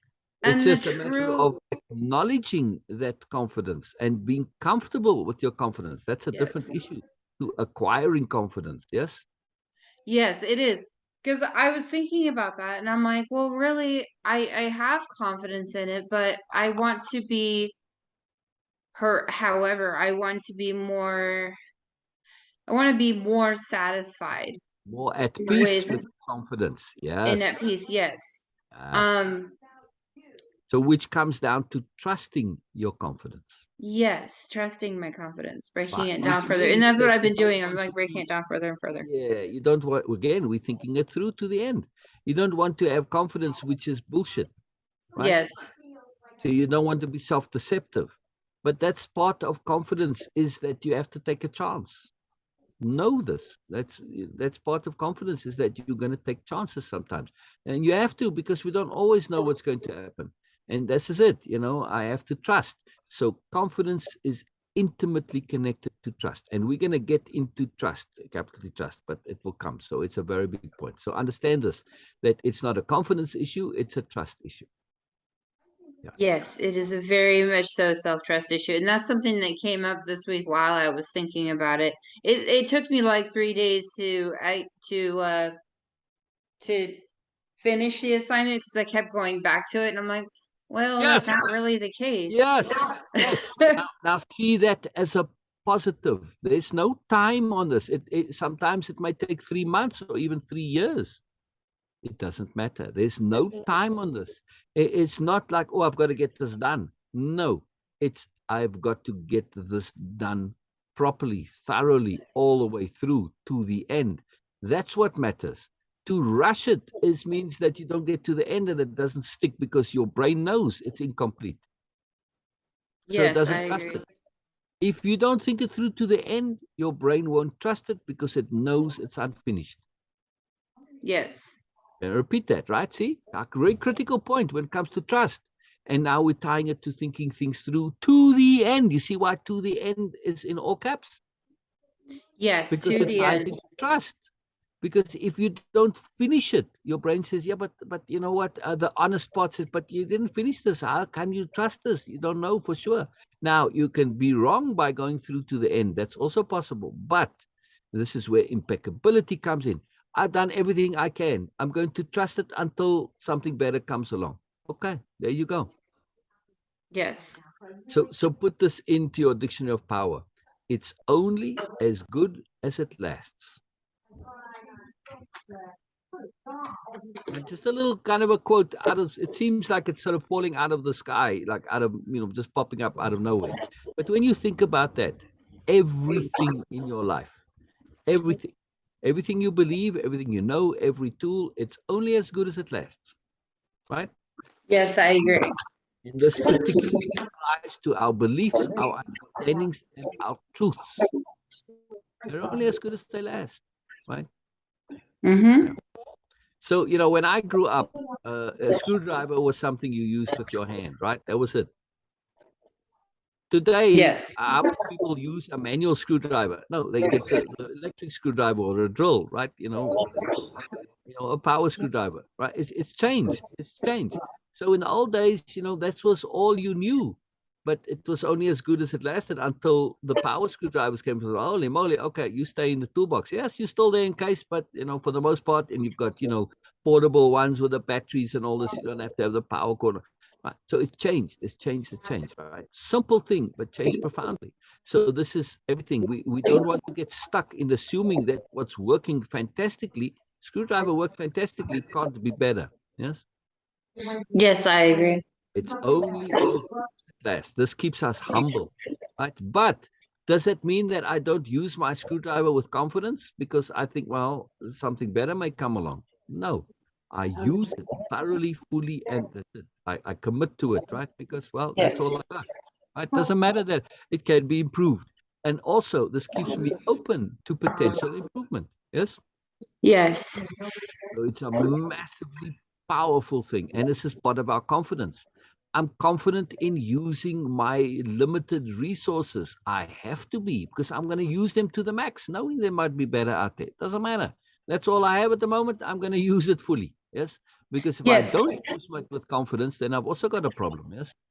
Yes. It's so a lot of times what I do is, especially okay, so for a very long time, um, I'd have to say it really clicked when I was about 24, that there's always there's always room to improve, no matter what. You can Exactly. have a toolbox full of different tools, but there's always Exactly. more to learn, more There's to improve. always more. You're going to see that quote come up time and time again. There's always more. Yeah. There's always more. And that's the thing is it it opened up more possibilities for me in the aspect of changing, Yeah. because for so long I believed what everybody told me. I was never going to change. I was going to end up locked away the rest of my life, Yeah. and these were like group home owners, and people Yeah. who claim to be Yeah. wanting to help children and all this. And See, yeah, philosophy of opposite right there applied to what they said. It's like, holy moly, it's actually the opposite of what you're saying, yes? yes, it's kind Yeah. of like, I'll prove you wrong, but I'm Wonderful. proving myself wrong in a lot of ways too. Wonderful. Wonderful. Yes. Yes. Yes. Prove me wrong and I'll love you for it. Tell me I'm right and, well, what have I gained? Nothing. I already Exactly. knew that I was right. So what does it help me to tell me I'm right? It doesn't. No, I mean, I already knew that. What difference does it make? Nothing. But if you can, show me how I'm wrong. I said, thank you very much. Now I've learned something. Now I can change. I can update. This is fantastic. So again, philosophy of opposite when it comes to right and wrong. People all want to be told they're right and they get nothing out of it. No, no, figure out how you're wrong rather. But again, there is no real right and wrong. It's all about appropriateness, right? Yes. So this is it. When you get stuck in right and wrong, it's like, this is mentality of opposite thinking. No, this appropriateness, right? So, okay, I have a better way of being appropriate. Wonderful. Wonderful. That's all it is. Was I being appropriate in the past? Yes, because I was making the best use of my limited tools. Now I've got better tools and I can be more appropriate. Wonderful. See, it's a good, better, best system rather than a right, wrong system. Yes. Yes, right and wrong is the perspective of one person, you know. Exactly. Exactly. And it just makes things, it puts a negative, nasty slant on things that just unpleasant. Good, better, best. That's it. What I have now is good. Can it be better? Yes. Is it the best? Not yet, but I'll keep going till I get there. However, we want to understand, even though there's always more, what we have is enough. Yes. So Um please write this down for yourself as a quote. I am enough and all caps and I am also all caps also more. I'll add that too. I am enough, because I've actually put I am enough on there. Right. And then That then you add to it and I am also more. This is very, very important that we see that they both go together. It's not an either or, right? So I'm enough right now, but there's always more. So yes, I look forward to this. I enjoy exploring that more, but that doesn't mean that I'm going to be discontented and unhappy with what I have. No, what I have is enough. It's more than enough. It's fantastic. But that doesn't mean that I'm going to ignore the more either, right? So it's a coexisting contradiction, you could say, or a coexisting collaboration. I mean, a collaborative conundrum, right? They collaborate together, even though they may seem to contradict. Yes, but they yes. don't. So it's very powerful, very, very, very powerful, that sentence. Yes. It Yes, changes it is. everything. If you just say, I'm enough, well, you might sort of stop learning and you might not connect to that more and lose out in all the magic in the life around you. But if you keep only focused on the more, you might not enjoy what you have. Correct. Yes, I agree. We want to optimize. We want to have the best of both. I want to enjoy what I have, be thrilled in the magic of the moreness that I already have, and say, but there's even more. So, wow, I'm not greedy. I'm enjoying what I have, and I'm also enjoying the fact that there's more, both as appropriate. Yes. Yes. How So, cool is that? um, could I use the, I mean, I don't know, would the use of the word I'm humble with what I have, but I know that there's more. Yes, we want to shift away from, okay, again, mentality of opposites. We're going to apply it here. We want to shift away from humility only and confidence only. We want to combine them. Yes. What we are after is humble confidence as a hyphenated concept. Yes, as a Yes. super. That's what we're after, because it's the same as enough and more. One without the other, it doesn't work. You need them both, right? So Mm-hmm. too much humility is actually a negative. Yeah. Yes, because it also that plays on your ego. Exactly. We can say, oh, look how humble I am, like the Amish wearing those uniforms, right? They do it because of humility, but they make themselves special and stand out. So it's not really humility; it's actually disguised ego. Okay. So too much humility, it also can make you meek. It can make you non-adventurous. It can make you lack confidence. So yeah, but yes, humility, capital H humility, includes confidence. Capital C confidence includes humility. But we're just going to combine it and say what I'm after is humble confidence. Yes, or humble authority. Same thing. A good leader has humble authority. Correct. Yes, I agree. You go. So yeah. So another power conception, since we've been using it here, is coexisting contradictions. Coexisting contract. Okay. Isn't humble authority or humble confidence a coexisting contradiction? It is. See. It is. I agree. So this is something that we're going to update our brains to say, hey, brain, stop being so primitive. Just because things seem to contradict doesn't mean that they actually do need. They can coexist. Contradictions don't need to be mutually exclusive, right? It's all contextual. In other words, since we are going to understand and become wizards of context, we can say, oh, you know what? Humility and confidence can coexist. Absolutely. Yes. And so, wow, this is really cool. So this concept of coexisting contradictions is ridiculously powerful. You're going to see it come in as we go further. You're going to see it come in plenty, plenty, plenty. That's why I'm having you add it as a entry in your dictionary of power. It's a ridiculously powerful conception. So we don't get stuck in mentality of opposites. Because this is exactly what mentality of opposites says cannot happen. You cannot have coexisting contradictions. Cannot happen. Exactly. It's limiting. It's horribly, horribly limiting. It's really sad. So, but look how powerful now, right? You've shifted. You were, because of your absolute fear of being selfish as a negative, it made you afraid of being because again, also with other fears, like fears of being overconfident, fears of being egotistical, because confidence is associated with ego. Yeah. So it limited you from enjoying your confidence. You have plenty of confidence. Yes, I agree. Issue, not an issue. It's actually, the issue really is accepting your confidence, not gaining confidence. So we want to get that discernment again. So the issue was never confidence. It seemed like it because it was just on the surface. But when we really get into it, you realize, oh no, it's accepting your confidence, making peace with your confidence, And enjoying your trusting and not trusting in that's the biggest thing is like what you had said too is trusting my confidence and being at peace with it and being okay with it, not exactly. Right. And now the negative thing. your confidence, it's not confidence on its own, but you say it's humble confidence. Do you have Yes. this? Yes, you do. It was just a matter of putting it together, and that's where you find the peace to say, I wasn't comfortable with confidence on its own because, well, usually associated with overestimation, with ego, with arrogance, etc. Yes. But Yes. humble confidence, I cannot be arrogant if I have humble confidence. Yes. There you go. Problem solved. A power conception that when you think it through and you look at its implications are profound. One simple little concept, yes?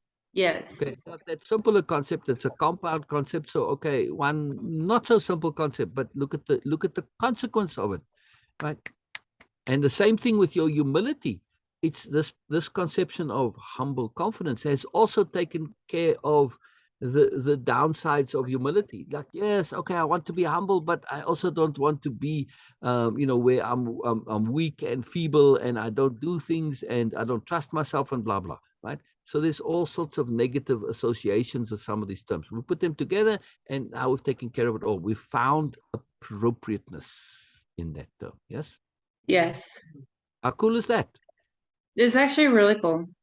Isn't that something? Isn't that I didn't, something? yeah, it's just even in this one, you know, this conversation, there's just been so many different um perspective shifts.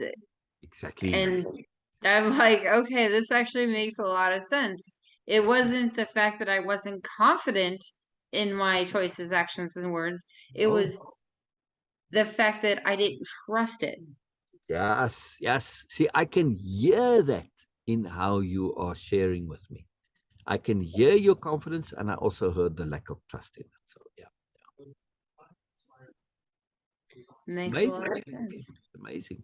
So this is another word, another way of saying another name for way of impeccability is the language of conceptuality. That's what we're Language. doing. That's what we've been doing. What I've been sharing with you is the language of conceptuality. Yes. You Yes, learn and your changing it in which that changes also the perspective, personal perspective on how much negative self-talk is doing you're doing to yourself when you're adding, certain words and associating exactly. the So black. self-talk is entry into your dictionary of power. To be aware that self-talk is a power. That's why it's a dictionary of power. These are power conceptions. Yes, Yes. add it in there. Very, very powerful. In the beginning, you're going to be adding like tons and tons and tons of things into your dictionary of power. And don't worry about it. That's just how it is, because the key to it is you're basically going to learn a new language, the language of conceptuality. Look how just the few conceptions that we've been focusing on, look how transformative it is. Yes. Yes, we actually transformed what I perceived as negative into a positive. And that's magic. Very much so. It's mind blowing. I'm just like I'm trying, because I'm like that I made Exactly. it out harder than what it really was. Exactly, exactly. So now we already know language. Language is built into us. We are hardwired for language. So I'm working with the system. Now, as you go through your day, right? And the next time you talking to your marvelous magical partner's name, Natalie. Natalie, that's right. So when you're talking to Natalie and you come up in confidence. Oh, hang on, Natalie. Sorry, I didn't mean confidence. I meant humble confidence. What does that mean? Oh, okay. Now you explain. But see, it becomes, and then okay, now Natalie. Now in your conversations, you don't talk about humility or confidence anymore. You talk about humble confidence. It's like, whoa, whoa, whoa, whoa. This is a whole new deal. But in talking about it, you emphasize it. You acknowledge its reality. Your brain has shifted. You bringing this now into what is real and powerful for you, right? And you don't have that conflict with confidence and humility. Because before, whenever you spoke with them, it was always baggage with it. Now you've got that cleared up. Look how this changes your brain, your attitude, your mood, your vibe. Everything changes because you've changed your language. It's very simple. Yeah. Yes. Yeah. But it's not just about using words. That's why it's not just a dictionary. It's not just like, okay, here's your dictionary of whatever. No, it's a dictionary of power Yes. because you understand it. Mm-hmm. Yes. So these Yes. aren't things that you've got to remember. These are you simply acknowledging that this is something that's of power to you because you get it, you understand it. So in your dictionary of power, as you go through it, write out your understanding of what these conceptions mean. Yes, like in a dictionary, there's the explanation of it. And over time, you're going to see that you're going to keep adding to those. So don't go back to it like sometimes. Like I think somebody the other day said, "Oh, I got this all wrong at the time," and I think it was Sher maybe, and she wanted to delete it. No, no, no, no, no, no. Add to it because this will show you how your mind, your conceptions, how you grow, and how we can see things one way and then stuff gets added, right? So it helps you to understand. So yeah, so just keep adding to your understandings of these power conceptions because you're going to see they're going to grow on you. It's very, very cool. It's a magical thing. That's why it's called the Dictionary of Power. This is real, real power, the power to change your world simply through understanding, through awareness and discernment, right? Yes. ADU, they add to you. Very powerful. So you have that awareness, discernment, and understanding in your dictionary of power, right? ADU. Yes. Okay, wonderful. Your dictionary of power is truly something special. You're going to see, and it's your dictionary of power, not mine. Yes, I do say, okay, please add this in there, right? But I'm only adding it because you're making it your own. Yes. So Mm-hmm. it's you see as you go through, right? Somebody says, well, you know what? Like you might go for an interview and they say, who is Jessica? Here's my dictionary of power. There you go. This is who I am. Holy shit. Mm-hmm.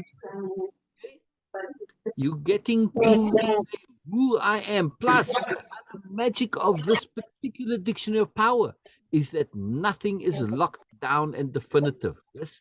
It's not like people say, I'm this, I'm this, I'm this, and they put themselves in a nice little box. No, that's what makes a dictionary of power powerful because it's open and everything is connected with everything else. It's a continual process of growth and change and moreness. Yes.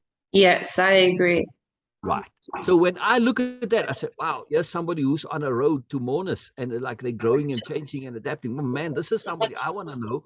This is somebody who I want to work with or have work with me, not for me, but with me. Yes.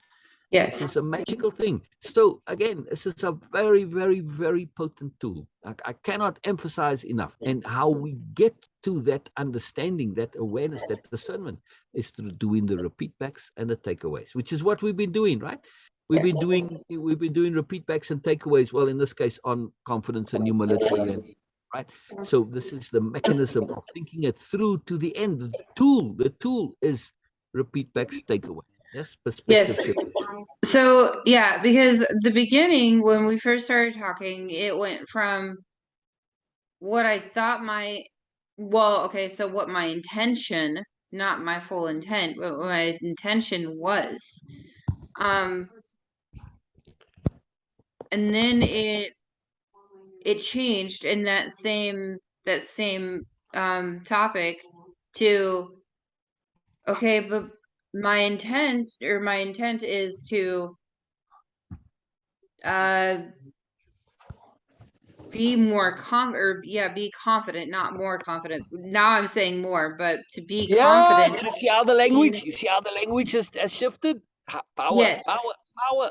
Then it was to be confident, and it went to be more confident, then it went to trusting and being at peace and understanding my humble confidence, not just confidence, but to be humbly, understanding that I am humbly confident and being trusting of that and Yes, thinking it completely through as to what does that mean to me? it means accepting it. Yes, but that was basically what it was like. That was the question that ended up in my head earlier. Then as the further we went on, I'm like, okay, that makes a lot of sense, and I can connect with that. That is tether myself to it, connect with it, but um yeah, that actually makes a lot more sense to me. So here we have two more power understandings that's coming into it with confidence. The Yes. issue was about acceptance and acknowledgement. Yes. Yeah, because I wouldn't accept it or acknowledge it. I associated it with egotistical. Exactly, exactly. What did I say to you right at the very beginning? I said the issue is not your lessness, the issue is your moreness, Yes. right? Accepting So my this is moreness. what you got to make peace with, not your lessness, but your moreness, Mm-hmm. right? Yes, very much so. There you go. Now we have our challenge, we have our path. It's about connecting and acknowledging and accepting and enjoying your moreness and coming to Yes. peace with your moreness, because moreness causes lots of problems. Philosophy of opposite, right there. So how can my Yes. moreness cause me problems? It does. Being too aware makes us aware of all the crap in the world. So, well, that's kind of a negative, right? Uh, That sucks. right. Exactly. Exactly. So we need to learn how to deal with our moreness. That's really the issue. Take honesty. Oh my goodness, honest people. How much trouble does honesty cause us? Yeah. We don't want to be dishonest, but our honesty causes us tons of problems. Yeah. So again, it's about appropriateness. Yes. Yes. That's what the problem was. It wasn't that your moreness itself is defective. The issue was the inability to be appropriate with our moreness. Yes.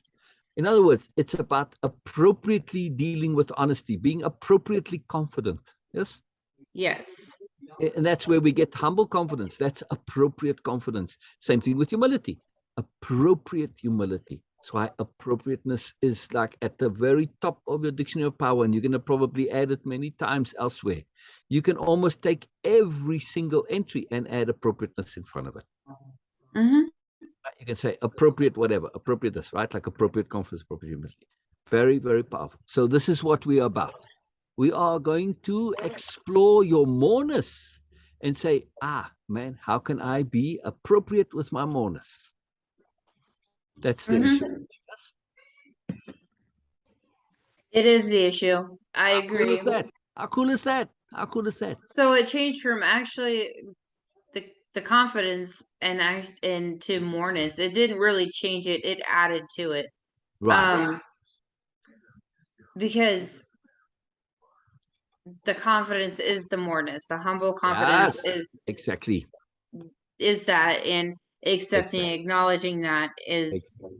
and there's more to it. There is way more to just the confidence, in Yes, it. there's always more. Exactly. There's tools because, I can be confident that, I can do something, but do I have the tools to do it? No. Okay. So I need to get the tools. So our task here is that, we are going to see how can you use your moreness. In other words, you already have moreness. You already are good. It's now simply learning how to use and put into action to apply your goodness. The goodness is already there. Correct? Yes. You don't have to learn to be good. You're already good. You're already more. You already have wonderful skills, lots of them, like Well, my honesty. biggest thing is when it comes to my own accepting and acknowledging my moreness is I at times get into this I see a world full of pain and all that stuff. Opening my eyes to that really hurts to see people suffer.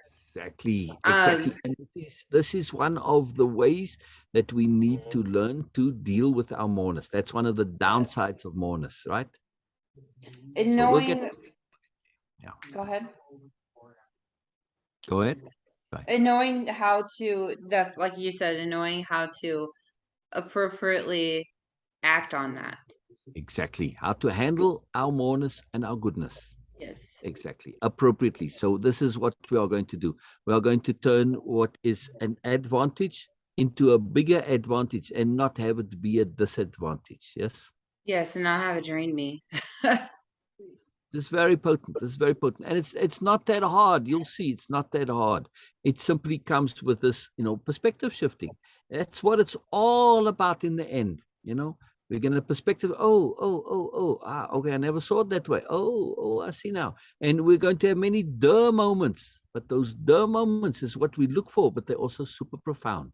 Just Yes. because it's a duh doesn't mean it's not profound. As a matter of fact, typically we want our duh to be profound. And now we want our profound to be a duh. Because if the profound is too complex, doesn't stick with you. But when it's a duh, it's like, well, no problem. Yeah. Yes, I agree. Look, like when we said humble confidence, well, duh, this is more appropriate than either. Well, okay, it's a duh. That's it. Duh is very profound usually, or can be. Yeah. It's a big deal. Yes. Very big deal. Very big deal. Okay, so before we go here, those two questions: why are you taking this course? What's your intent? What do you wish to accomplish and change? This. I just want to get those out there. I want to hear Accepting what and it's. acknowledging my moreness and learning how to deal with it appropriately. Yes, yes. Well, I love that. You see the Moreness in action.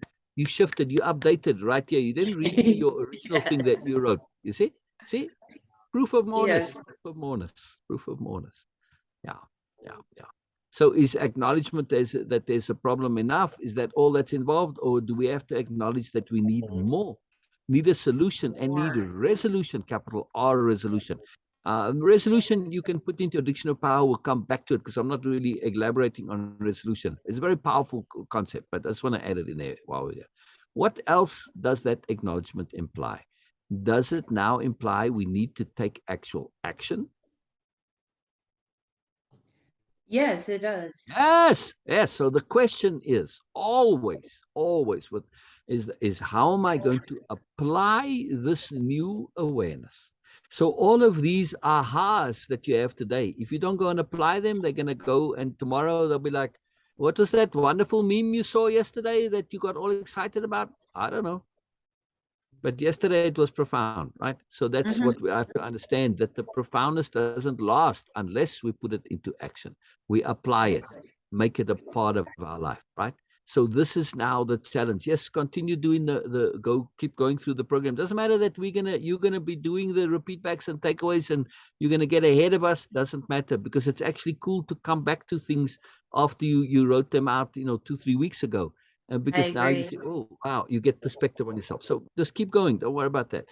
But also, in order to lock in these things, you're going to now say, how do I apply this new profound conception of humble confidence, of accepting my moreness, and understanding that it's about appropriate moreness, appropriate goodness. Ah man, appropriateness. How can I use this? That's it. When I get stuck in my day, when in doubt, zoom out. Well, when you zoom out, you start that overview perspective, right? That's where appropriateness lives now. So you look back and say, well, am I being appropriate? So if you want to have something to remember in the day, you can simply have this one question to ask yourself: am I being appropriate? Which is the same thing as what am I doing? Hmm. Right? The moment you say, what am I doing? The next step is, am I being appropriate? Right? So I like this. I say it often.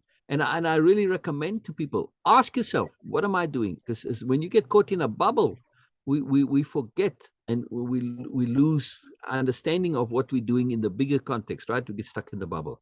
So when you say, what am I doing? That's a capital D doing. In other words, it forces you out of the bubble to look at the bigger picture. Yes, because the moment you say, Yes. what am I doing? And the next thing you say, well, is this appropriate? Oh, well, and then it all changes, right?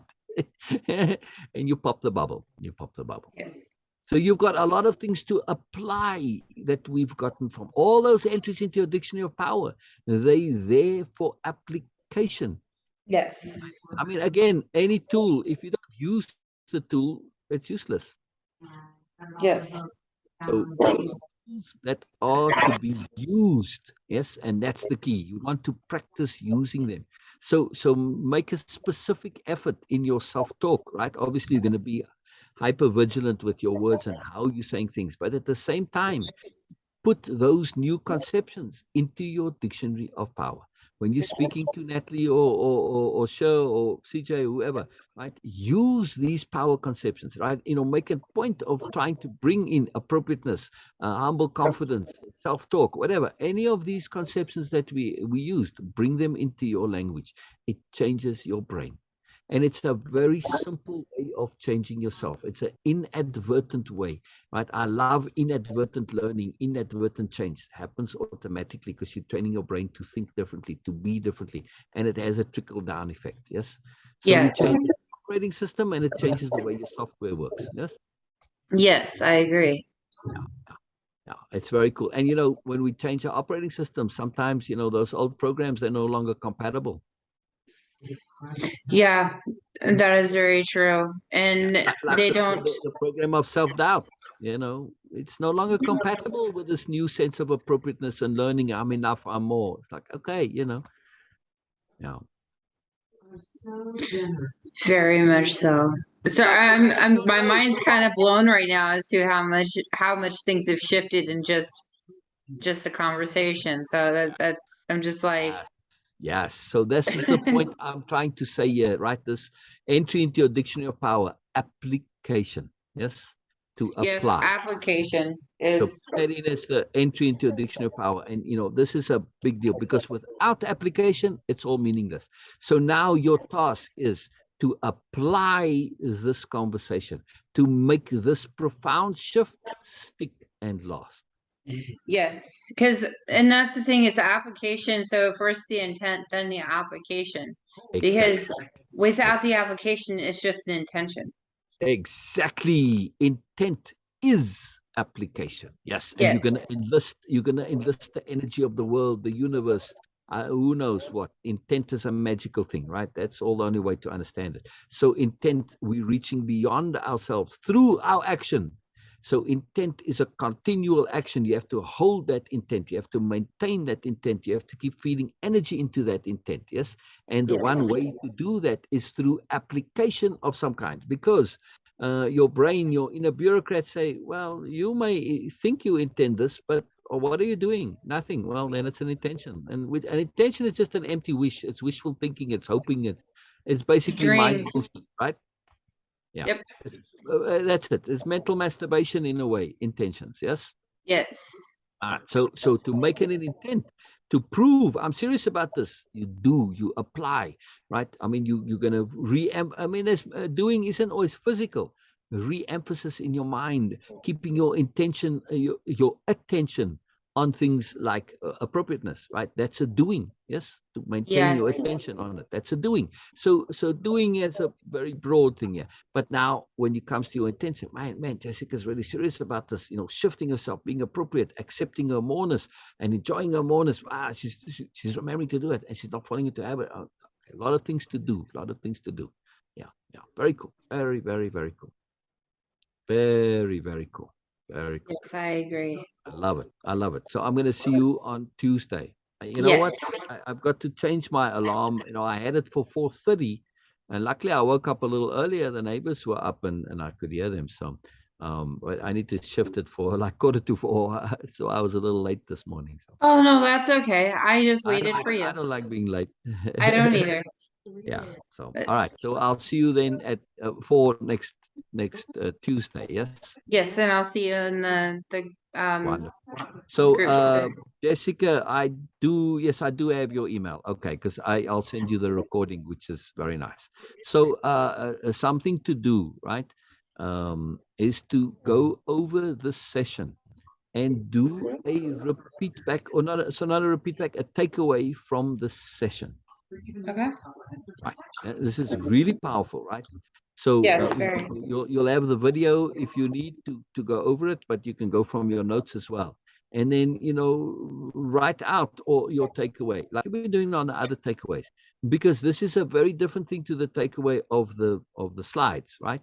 And this Yes. is now you are in this takeaway. It is basically you can start to add it into the story of Jessica's transformation. Yes. Right? So that's kind of your theme. Yeah, you can make a separate file for it. Takeaways of the sessions, because this is going to be the story of Jessica's transformation. Look just today how Jessica has transformed. Yes, and and now I'm more aware of my use of words, beginning with the word actually. Are they words or conceptions? Conceptions. Yes, they are Well, also words, yes, but we've yes. shifted that because a conception is so much more than a word. That's why I like that term conception. Yes. But yes, Well, words, and yes, yes. conceptions, also go along with, Yeah. um how I perceive them and how Exactly. I, and Exactly. that, Exactly. Exactly. Your perception has shifted. yes, Yes. So in this takeaway of today, hopefully you'll want to post it in group. The reason why I recommend this is not because others are going to get benefit. I don't care about them. If they do, that's a bonus. it's my But the benefit. reason I recommend you do this is because if you write out this and then you write it, well, I'm going to be posting this. Okay. Now, whether or not somebody actually reads it, somebody could. Yes. Now, Yes, for me, that changes how I write what I do. I can't post it and be sloppy and casual and not pay attention to things. I've got to basically professionalize my output. Furthermore, I've got to write it in such a way that I'm willing to stand behind it. Yes. yes, So, in other words, I can't be sloppy. I can't be like, well, like more or less, yeah, okay. So, no, I've got to be clear. I've got to be thorough. I've got to be deliberate. So, you leverage yourself to make that little bit of extra effort to professionalize the story of yourself. See the power of the posting? yes, Huge. It's huge. Now, if you look at her when she writes her stuff out, I mean, she goes over that many times. I mean, she really works hard on her articles, yes, and they are yes, really magical. But it's for her the benefit. Yes, if others benefit, that's a bonus. But it's really for her. It consolidates things. It's application. The writing of it out and the posting of it is an application. You're putting it into action. You're doing something because you've made it your own and you're it's standing behind it to consolidate. So it's a very powerful exercise to do. So I do recommend that. I do recommend that. It's not, I mean, I can't say you have to because, but still, it's highly, highly recommended.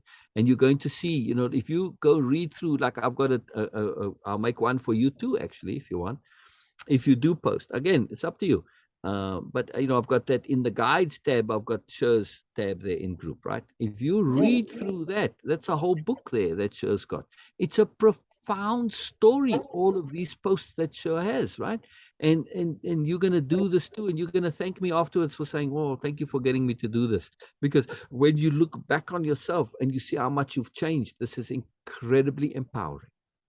yes, it is. It's very empowering because even during my writing, like while I was writing stuff, I it really Exactly. opened my mind to more, Exactly. things and ways of thinking about things. Exactly. And, Exactly.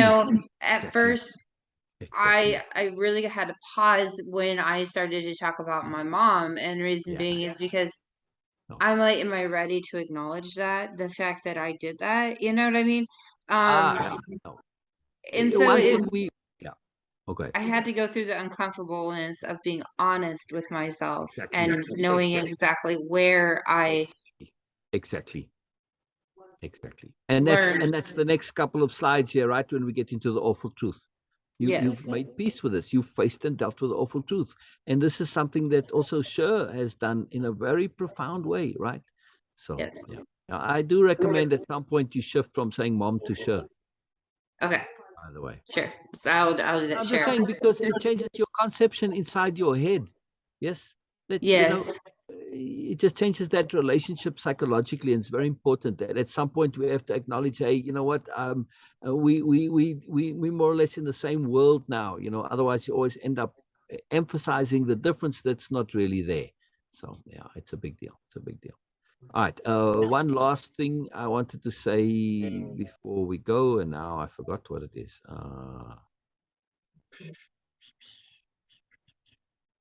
Posting. Uh, what were we talking about? We were talking about. we were talking about posting and how you Oh, can right. see your growth Yes. Yes. Yes.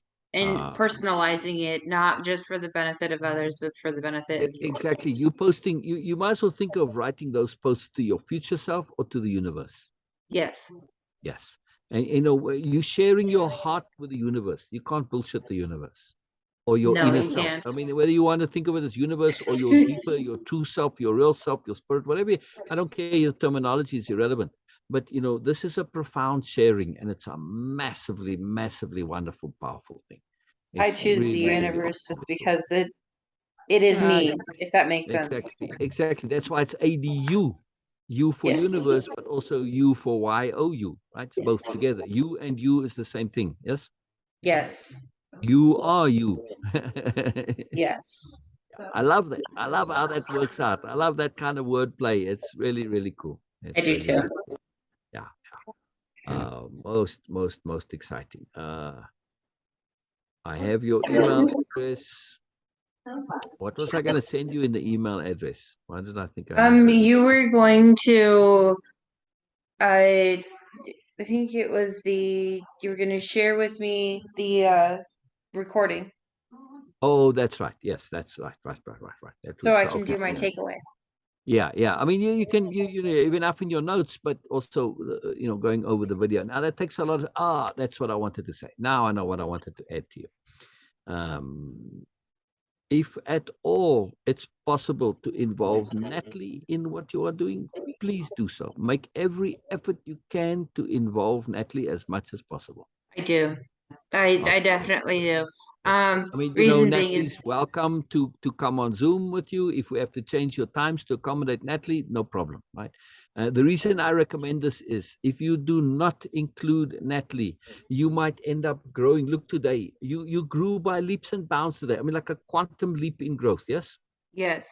I mean, you're a different person now than you were 2 hours ago. Yes. Yes. I Yeah, agree. yes, it's wonderful. What a wonderful laugh there. That was brilliant.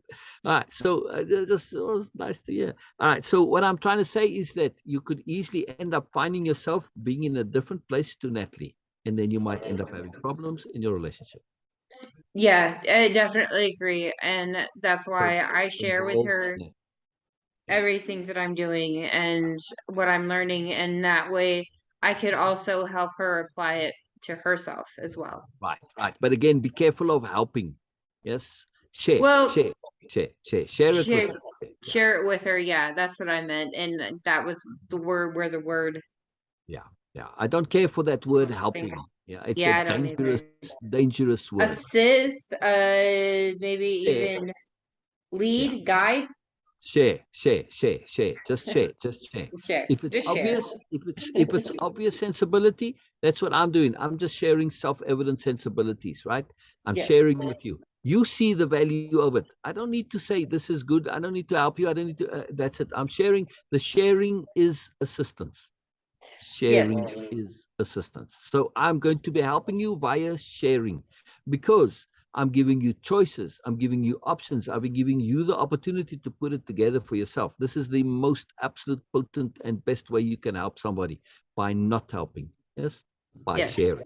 Yes. So just share with Natalie, just share with and encourage her to go through the things if she wants to herself. Oh, she might not have time or energy. I don't know. But she's more than welcome to. She's more than welcome to do repeat backs and takeaways. She might not be able to come on Zoom. She can email it to me, and it doesn't matter. So she's welcome. In other words, she can participate with you. You can do this together with her as much as Yes. or little as she wants to do. I just want to extend. In other words, the invitation is not only to you but also to Natalie Yes. in what we're Yes. doing. And it's not just a me thing, it is a Yeah, me thing, but it's an us thing too. yeah. But your me includes Natalie. Yes. So that you the two of you are an us, correct? Yes, we are an us. Like you in the universe. That's also Yes. an us. Yeah. It's only a me thing when I'm working with, you know what I mean? Like when I'm coming to my own understanding of Correct. myself because Correct. her Correct. story is different than mine, Exactly. but Exactly. they affected us the same way. Exactly. And she has to come to her own understanding. Otherwise, it's Yes. not capital U understanding, it's little u understanding. And that doesn't really help much. Yes. No. And that is why, like, I do share with her a lot, and I even share with her the slides and stuff like that too. And Wonderful. reason being Wonderful. is because Yeah. I want her to come, Absolutely. I want to do thought provoking. Yeah. So at some point, have her come on Zoom just to meet me. Yes, I will. Just so that She gets she's off part of work the family. usually. She's not an outsider, is my point. Even though she can't come every time, doesn't matter. I want her to be part of our circle, our group here. You understand what I mean? She's not an outsider. Yes, exactly. And Inclusivity is very important for me, but in this case, it's critical. I cannot emphasize how critical this is, because this is a huge deal to you, but it's got to be not just your thing, but the two of you's thing, right? yes, Yeah. It's not like, oh, I'm doing this, it's my thing. No, it's your both of you, that she's also invested in this. She's also doing it. Okay, she might not be able to do it to the same degree that you can, but doesn't matter, as much as she can. Maybe she will latch onto it and say, hey, I want in on this also, and do it as much as you are. That would be wonderful. That would be absolutely wonderful. it would be. One thing is she gets off of work. She wakes up super early to get to work. She's not fully awake in the morning. She's not a morning person, but um she does get off of work 4 p.m. gets home about 4:30. So Okay, well, that's still because you're 2 hours ahead of me, so that's yes. early afternoon for me.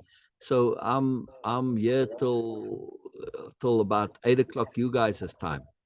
Yes. So anytime in the afternoon, again, even if you just come for 5 minutes, you just say, hey, you know what, we wanted to discuss. It doesn't matter. So yeah, I do want to make sure that Natalie's involved in this. It's very important. So Like I said, otherwise you're going to end up with problems. I've seen this happen. One person grows, and then the other person gets left behind, and it causes problems. You got to grow can together. yes, exactly. So can I email you when I'll talk to her tonight about it when she gets off work, and then Yeah. I'll email you about it, and we can set up a time Yeah, together that what's her. message me via Facebook, because the Okay, I can do emails that. I don't get a notification, and I don't always check my meme, but I get that Facebook sound, right? So when you email me, I know it's there. Right. Yeah. Okay, sounds good. I can do Just that. message me and say, sure, again, if ever you're unsure, you can always just hop on Zoom. If I'm busy, I'll say, come back in an hour's time, or, whatever. So I usually leave Zoom up in the day. But yeah, just message me on Messenger. It's no problem. Very cool. Very, very cool. Yes, very much so. Wonderful, wonderful, wonderful. So look, we got one slide done today. Yes, we did, and we got really far with that. That's okay though. That's It's okay though. wonderful. It's wonderful. It's Yes. wonderful. I'm making the point that this is not about we've got to do it in such and such a time. No, the any one point can lead to infinity. So there's magic and moreness in everything. And look how much moreness we got out of just what we're doing. Yes. So. Yes, I agree. Yeah, yeah. All right. You know what? Just to tantalize you a little bit, because I have it up here, and we'll come back to it regularly. And maybe when Natalie comes on, we'll share it. But I pulled it up here because we were talking about appropriateness. So this is a mind map that I made, a way of impeccability mind map, right? All these concepts that we're talking about. Let me get to the top here. Right. See, appropriateness. That's the big box, right? And Mm-hmm. attaches to attunement, awareness, application. And we'll talk about attunement later on, and we'll get into perspective shifting, how it makes sense, right? And it goes on. So, and then you've got, self-conception, which we're going to come to. We're building that self-conception through the dictionary of power. You get character, ways of being, ways of living, all the things you see. There's thinking things through to the end. There's perspective shifting. There's other tools that we can use that we're going to get to in time. Right? See, self-appreciation that we talked about today, strategic living, path with heart. You're on a path with heart now, right? Yes. Habit management, big thing we're going to talk about, mood management, energy management, all of the associated association managements, all these other things, right? Impeccability, it comes through strategy, power, right? Moreness. Okay. So Yes. this is what we're doing. In the overall, it's just kind of a map, right? And we're going to come Yes. back to these, and this is just to give a visual that's kind of cool. So, it's actually something I want to make a big, like a, a full size poster, almost like a poster the size of a person. Like you can put it on That a would be door. awesome. Yeah. So I'll get there. I'll get there. Everything in its time. But anyway, just to say, there's a moreness here, that we're not just doing stuff out of nothing, right? There's a lot of magic in what we're doing, a lot of power. Yes. It's very cool. So yeah, let me know when Natalie comes on. I'm looking forward to meeting her, and I also want to thank Natalie. Yes. Me too. Because if it wasn't for her pushing for me to work on myself, Yes. I would have been Yeah. already looking for a job and working and not actually working. Nope, not truly working on myself. Yes. In the way that I need to for Yes. not just And me, but for us. and I want to shake Natalie's hand too. To say, I want to appreciate her for seeing what I see. I also see your moreness the same way Natalie does. Now, I've practiced this. I spent the whole lifetime developing my skills and, consciously and deliberately making the effort to see people's moreness beyond what they see themselves. So, but it's cool that she sees it also. It's very awesome. Yes, it is. Obviously, okay, it doesn't take much skill to see your moreness, by the way. Thank you.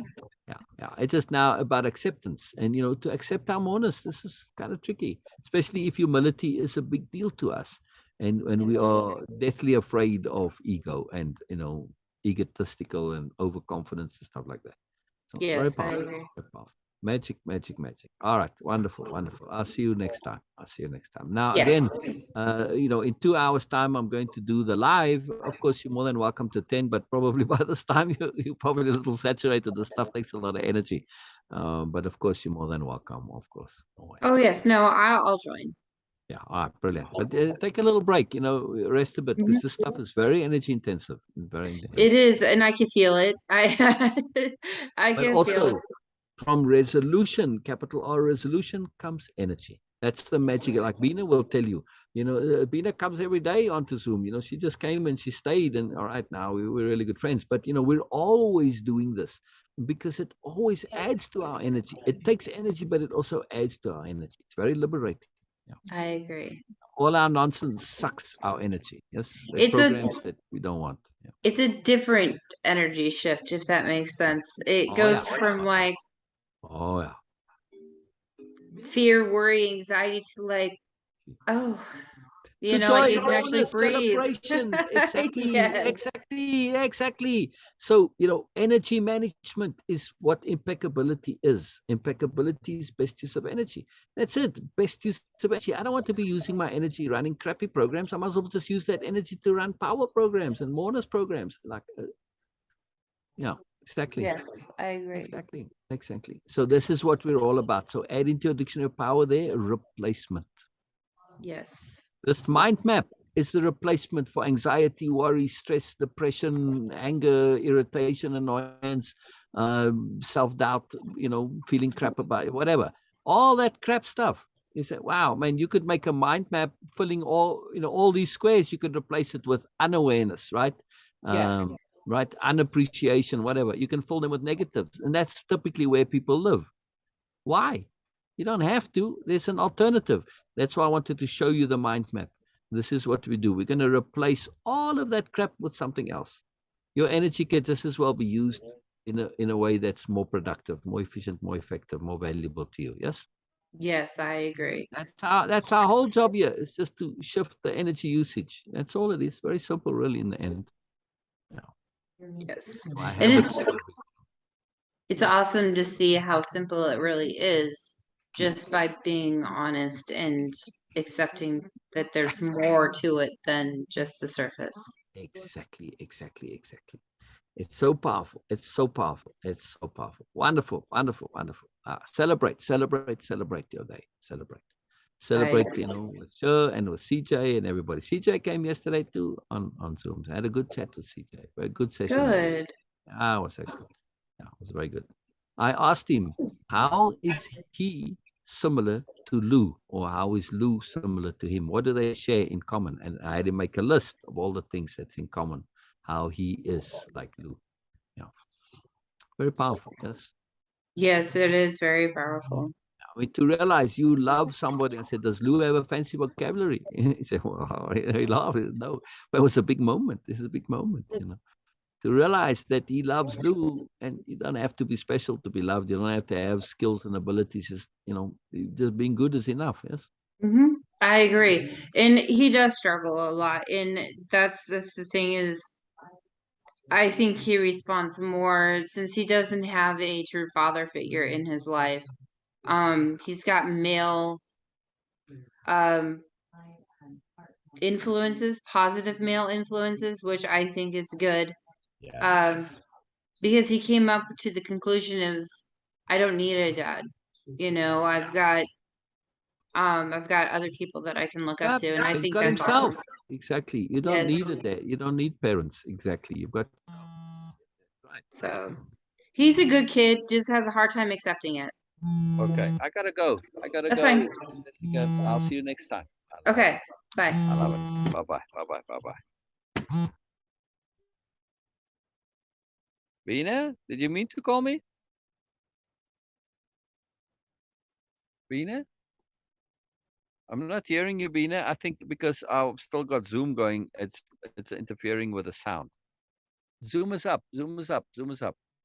Let me end this.